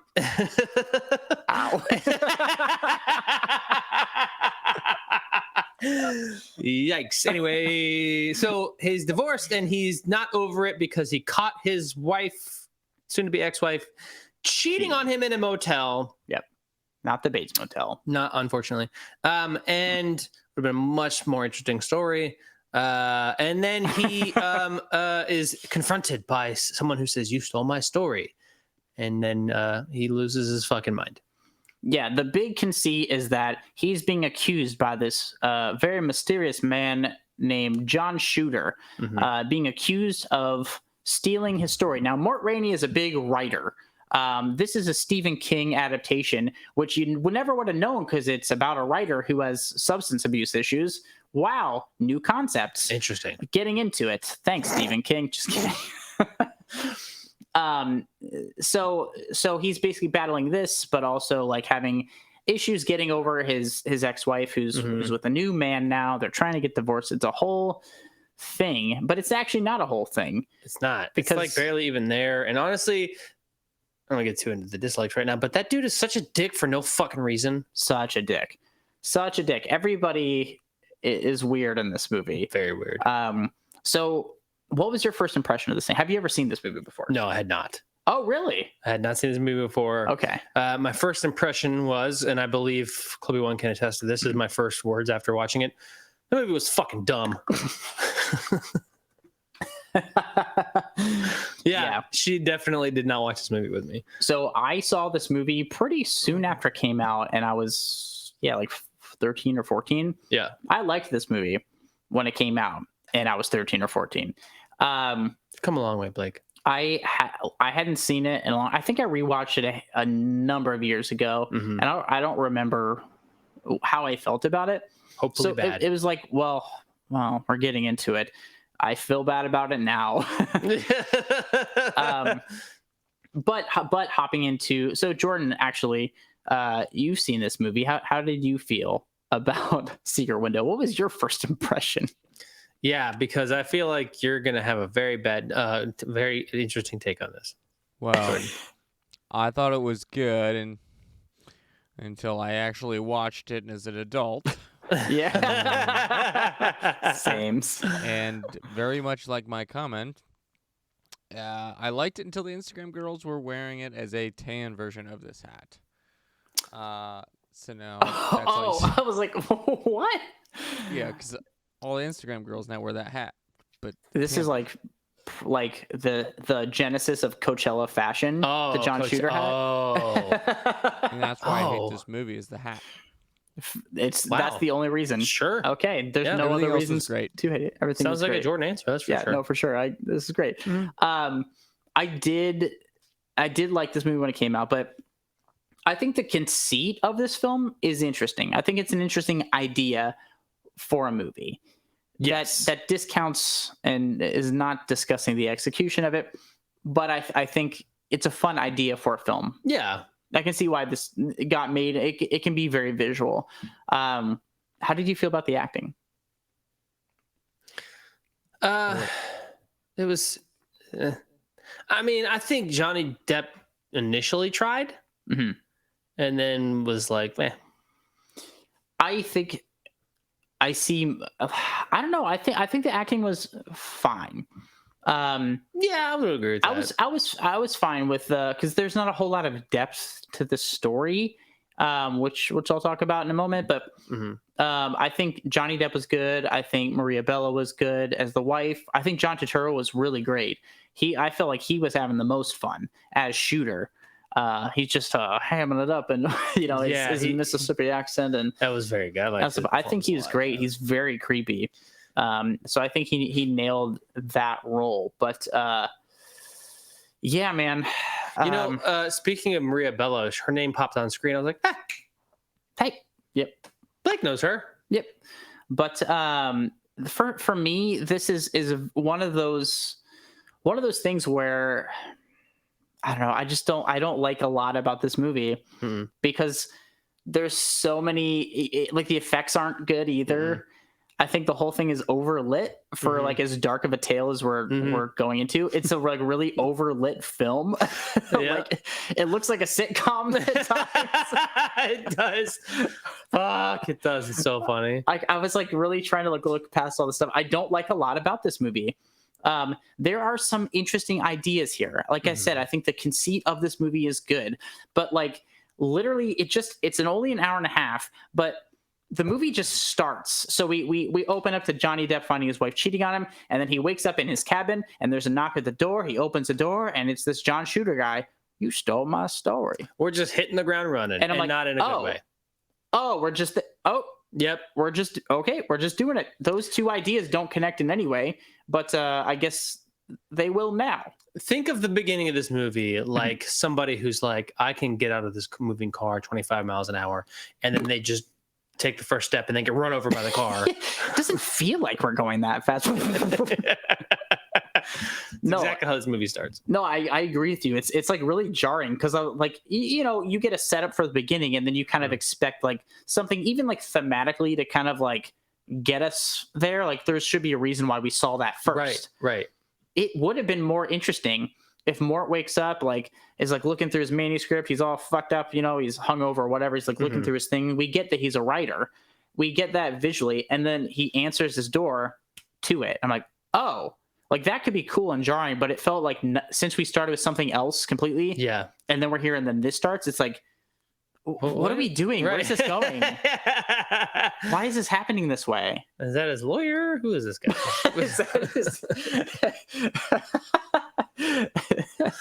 His like farmer neighbor or something, like it runs the general store from 1883. Like I don't know. It seemed like the writer was like, this is gonna be cool, and just didn't really translate that way. Not. So whatever. I don't really have that a whole lot to like about this. I did think there was interesting things that like tied into. So the conceit is that this John Shooter guy who shows up thinks Mort, Johnny Depp's character, stole his story, and it's the story about burying his wife who cheated on him in the garden and stuff. And like, where this is going immediately. Yeah. It tips its hat to you very, very quickly. Well, actually, I didn't even mean that to be a pun, but tips its hat to you. And Jordan, talking to you. Yep, talking to you.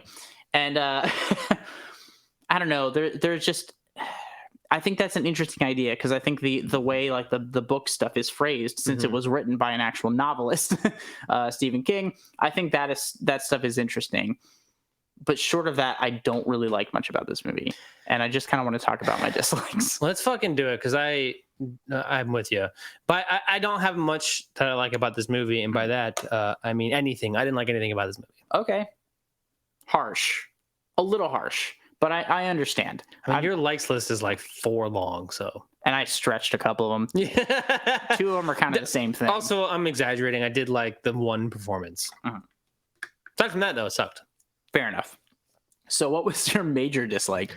Of so many, I know. So I would say the most major that I could think of right away is that what's happening? Okay, it's supposed to be like a psychological thriller. We're supposed to be like at everything, and the whole time it's just like not treated seriously at all. Yes, and I agree. It's like you said, the lighting doesn't help, but it's just kind of like, oh, that was supposed to be a gasp. Okay, it's not. The tone is very weird. That's a very great point. It's just like you don't know because actually, talking about this, that's such a great point because Johnny Depp does play it in a way that like he doesn't take it that serious. No.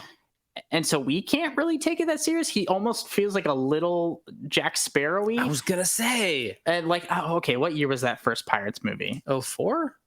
Which might have been the same year, 2003. So it was before this. So I feel a little bit of blah, blah, blah, kind of like attitude toward it. And that didn't help me take this movie very seriously.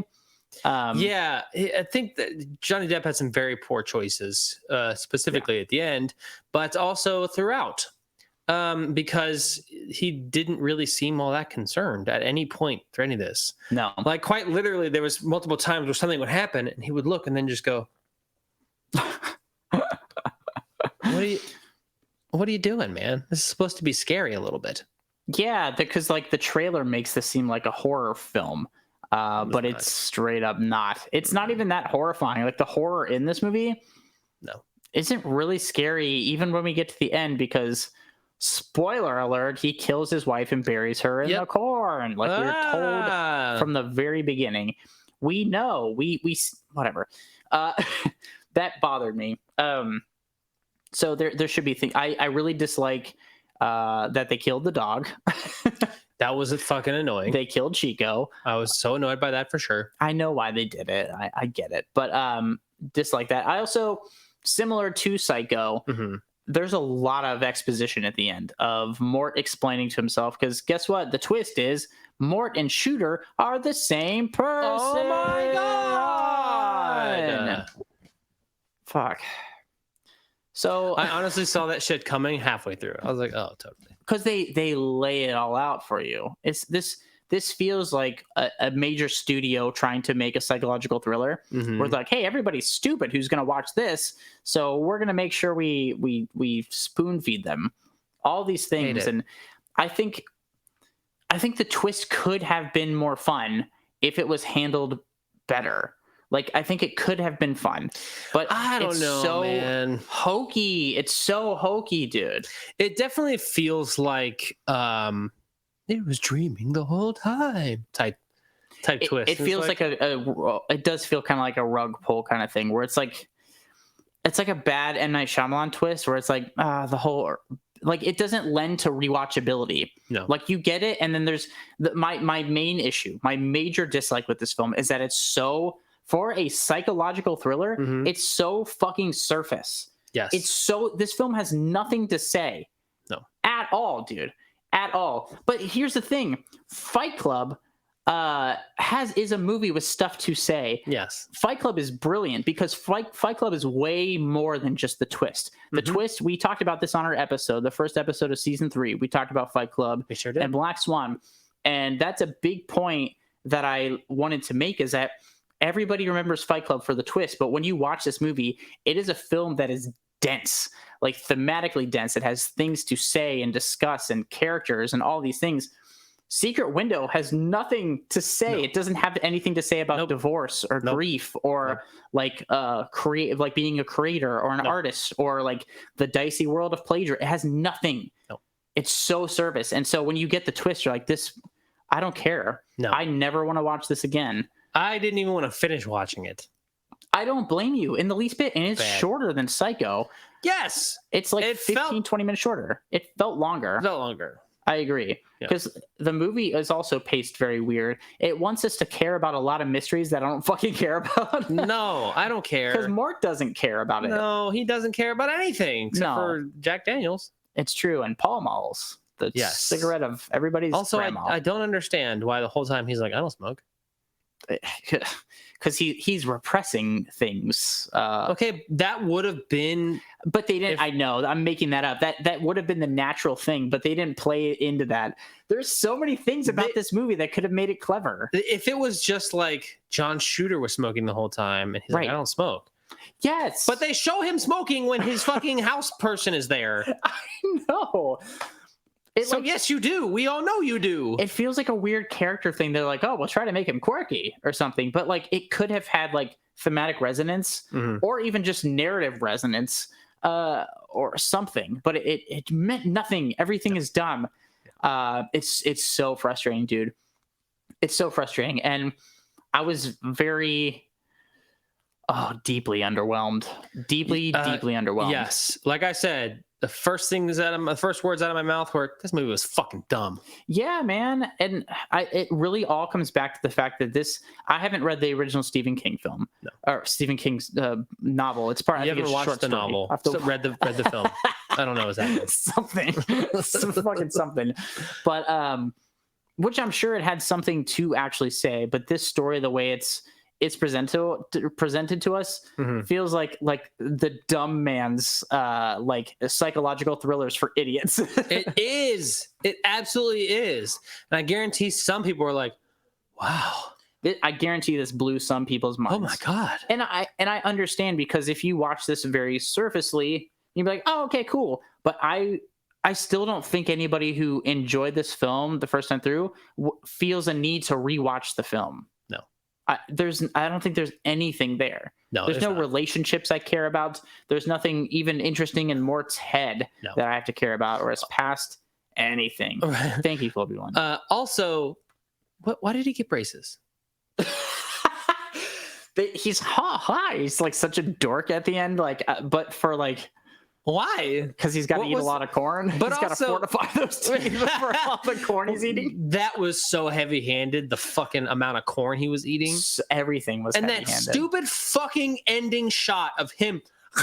I know. Get the fuck out of here. I was mad at that. God damn it. It wasn't like a great, the shot before that wasn't like a great ending shot, but it was like, it felt final. And then they cut to a quick shot of him going, like literally a close up of his fucking mouth on the corn. And then it ends. No. Dude, yeah, because he's like, hi, I'm wearing glasses. I got braces now. See? And he even points out to the lady in the shop. He's trying to buy groceries. Everybody knows that he did this. Everybody in town knows Mort killed all those people, but they can't prove it. And Mort's just in there like, hi, look at me. I have braces. He literally points out his own braces to this girl. Also, they can't prove it. They didn't search the grounds. They didn't. I was thinking about this too. They must not have done jack shit, because people go to prison for life on circumstantial evidence all the time. You're telling me that wherever the fuck little town, the FBI hasn't been called to come in and find like discover or like look into the fact that this man Mort Rainey, 5 to 7 people surrounding him are missing, presumed dead, and he's just like, time to get braces. I had to get braces. I couldn't. And start growing corn, like plants a new corn patch, and they're like, definitely just corn in there. It's definitely just corn. This is a gardener / writer, whatever. No need to worry. How did he get away with all of this? Whatever. I disagree with the premise of this film. Everything about it was stupid. It was also so frustrating. The way that we just cut to all of a sudden the postal girl, who I promised myself I wasn't going to do it. I'm going to do it. Okay. We handle UPS stuff. I was going to ask you about it. We handle UPS stuff. We do it. We deliver UPS stuff. Explain this. So in the movie, he goes to pick up a magazine that proves he did not steal this fucking thing. Yeah. This story. And the UPS truck pulls away from the USPS, which at first I was like, what the fuck? Why didn't you show a USPS truck? Anyway, but then when he comes inside, she hands him the thing and she goes, I really could get in trouble for handling the UPS stuff. And he's like, oh, I know. Thank you very much. No, we get paid to do it. Dave has a very male-related specific complaint about this film. I know exactly why they didn't show the USPS trucks. They didn't show any USPS branding at all. Yeah, because they can't. Because they can't, yeah. But UPS will take that money. The Brown's got to keep those routes going. But why didn't they just put it inside of a UPS store? I know. You had to throw this weird fucking twist, so we can't. I'm sorry, this factually incorrect thing in the movie, and it adds up to nothing. I will say though that the postal girl, at first is cute when he leaves, and then because it just cuts to after having killed his ex-wife and 6 other people, it's just suddenly he's behind her and she's like, I have to go. It was kind of jarring. Wait, what? And then by the time the sheriff gets there, I'm like, oh. I understood it. I mean, I did. It was just very it is very. A lot of this movie is that. A lot of this movie is okay, we're just doing that now. We're just there now. Yeah. If they had shown the sheriff, not sheriff, but if they showed anybody else first, and him interacting with them, and then being like, or anything at all other than just like, hey, I was maybe wondering if you wanted to go out. So I have to go. Yeah, bye. I know it's you're right. It's really weird. Oh, but also in the ending, when Mort is discovering that he is Shooter, he's looking around and the entire thing, like carved all over his cabin in the walls and everywhere, is Shooter, and then like he reveals himself in the hokiest way when his wife. When she's up, she's like, Mort, where are you? And he's behind the door. He has this dramatic reveal with the head on, and it says shoot her between where he is. I was like, that's a lot of staging for all this to happen. It's so stupid. So stupid. And then he doesn't even shoot her. No! He doesn't even do that.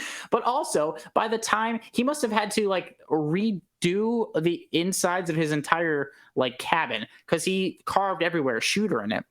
And so like if this cop showed up and he's like, oh, got a lot of stabby carvings around this place, Mort, you fucking weirdo. Yeah. Please don't come into town anymore. Right. Like, it's fine. What? I got braces.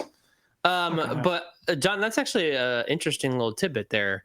I think that even still would have been annoying. I agree with you. I actually like this ending that that he is getting away with it. No matter how nonsensical it is, I would like this more than the sheriff can be like, just so you know, Mort, the FBI is coming and they're going to get you. Okay, bye. Yeah, it's just this whole thing felt very ham-fisted, very surface, and I don't know. I don't know. I regret it. I regret watching this thing again. I'm so mad that you made me do it. Yeah, it is my fault. When are you going to stop having your revenge? Well, I knew you couldn't get to a theater, so I wasn't going to make you go see a theater film on your vacation. I could have gone to a theater. Well, we talked about it. I have a car. You said, I don't know if they'll have enough time, specifically. Okay, fine. Okay, just checking. And so I'm just bitter about having watched this. I get it, but this is what you get when I'm left to my own devices.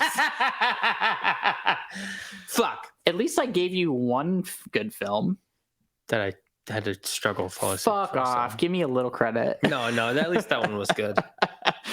But yeah, whatever. Weird. I think these are the best possible version of this kind of story and the worst possible version of this kind of story. So we got quite the spectrum of it. We sure did. So is this a recommend for you then? Actually, yes. This is a recommend for me. If you like psychological thrillers, but you're also a fucking idiot, watch this movie. Got it.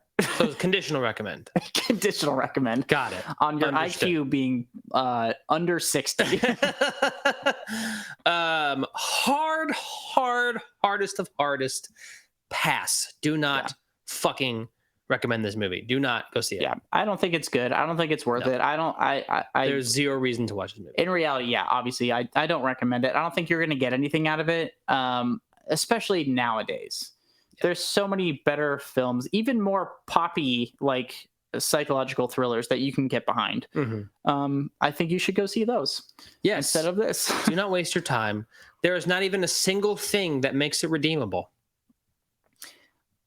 Redeemable enough to watch it, I agree. Yeah. I think there are interesting things about it, but those conceptual ideas aren't enough to prop this thing up. So it's a skip for me. Skip for me too. Yeah. But short of that, what else we got going on, Dave? So next week we have our 8th episode of the season coming out, boxing movies. Yes, we're talking about $1 Million Baby, the Clint Eastwood film starring Hilary Swank versus the original Rocky, the OG 76 Rocky, which is such a weird movie. It's so fucking weird. I realized having done this episode that I have only ever seen 2 through, I don't know, like 4. Rocky 4 is the best Rocky. Yeah, we go on a tangent that I luckily for you guys edited out because we go on about it for a long time. We talked for a long time about these movies, but the episode is really fun. So that's coming out Monday. You can check us out on all the things. Now our Dark Thrillers episode, again, Nightcrawler and Falling Down, is out now on your podcast platforms, but also if you'd like to see it, you can watch us. Yes. The podcast is now full video on Sure YouTube. is. So give us a watch and sub there if you like. Plenty of little shorts and stuff on there too. It's free. And you can also rewatch our streams if you really, really are feeling bad about yourself. You can rewatch those there. Every Friday they go up. So I actually know of 2 people who rewatched our Sunday movie stream a little bit. Oh, really? Mm-hmm. Were they as miserable as us? Probably. Good. You're welcome. Good. But yeah, you can also follow us on all the socials at First Prize Pod. We're on TikTok. We're on Instagram, Facebook, Twitter, those things. Also, we're on Discord. John's there. Cloby1 is there. Pizzas is there. Icky's there. I'm there. Dave's there. My mom's there. Everybody. Did I say John? John's there. Yeah. Okay. Did I? John's there too. If I didn't mention him, John is there. John's the star of it. John's also on there. So John, thank you all for tuning in. As always. So next week we're going to be talking about a couple movies, but definitely a new one. We're going to be talking about Evil Dead Rise. Yes. And what was the other one? Ghosted. Ghosted. I forgot the other one. It was a ghost in my mind. Yeah, it's gonna be a probably good movie and a absolutely travesty of a horribly bad movie. If it's bad enough, can we spoil Ghosted? Fucking yes. Okay, good. Oh yes. Prepare for that. But I don't know. Maybe not. We'll see. We'll see how we feel about it. But I guarantee we'll have plenty of non-spoilery stuff to say about both these films. Okay. Either way, so. Yeah, that's what we're going to talk about. So until next week, thank you. And Dave, thanks for being here. Cloby1, thanks for tuning in tonight. But thanks for being on the stream on Sunday. Yes. I'm not sorry for the film. I am. I'm not. I want everybody to suffer. Some men just want to watch the world burn. My Michael Caine. I just don't want to leave my apartment. So short of that, love you guys, and we will see you next Tuesday.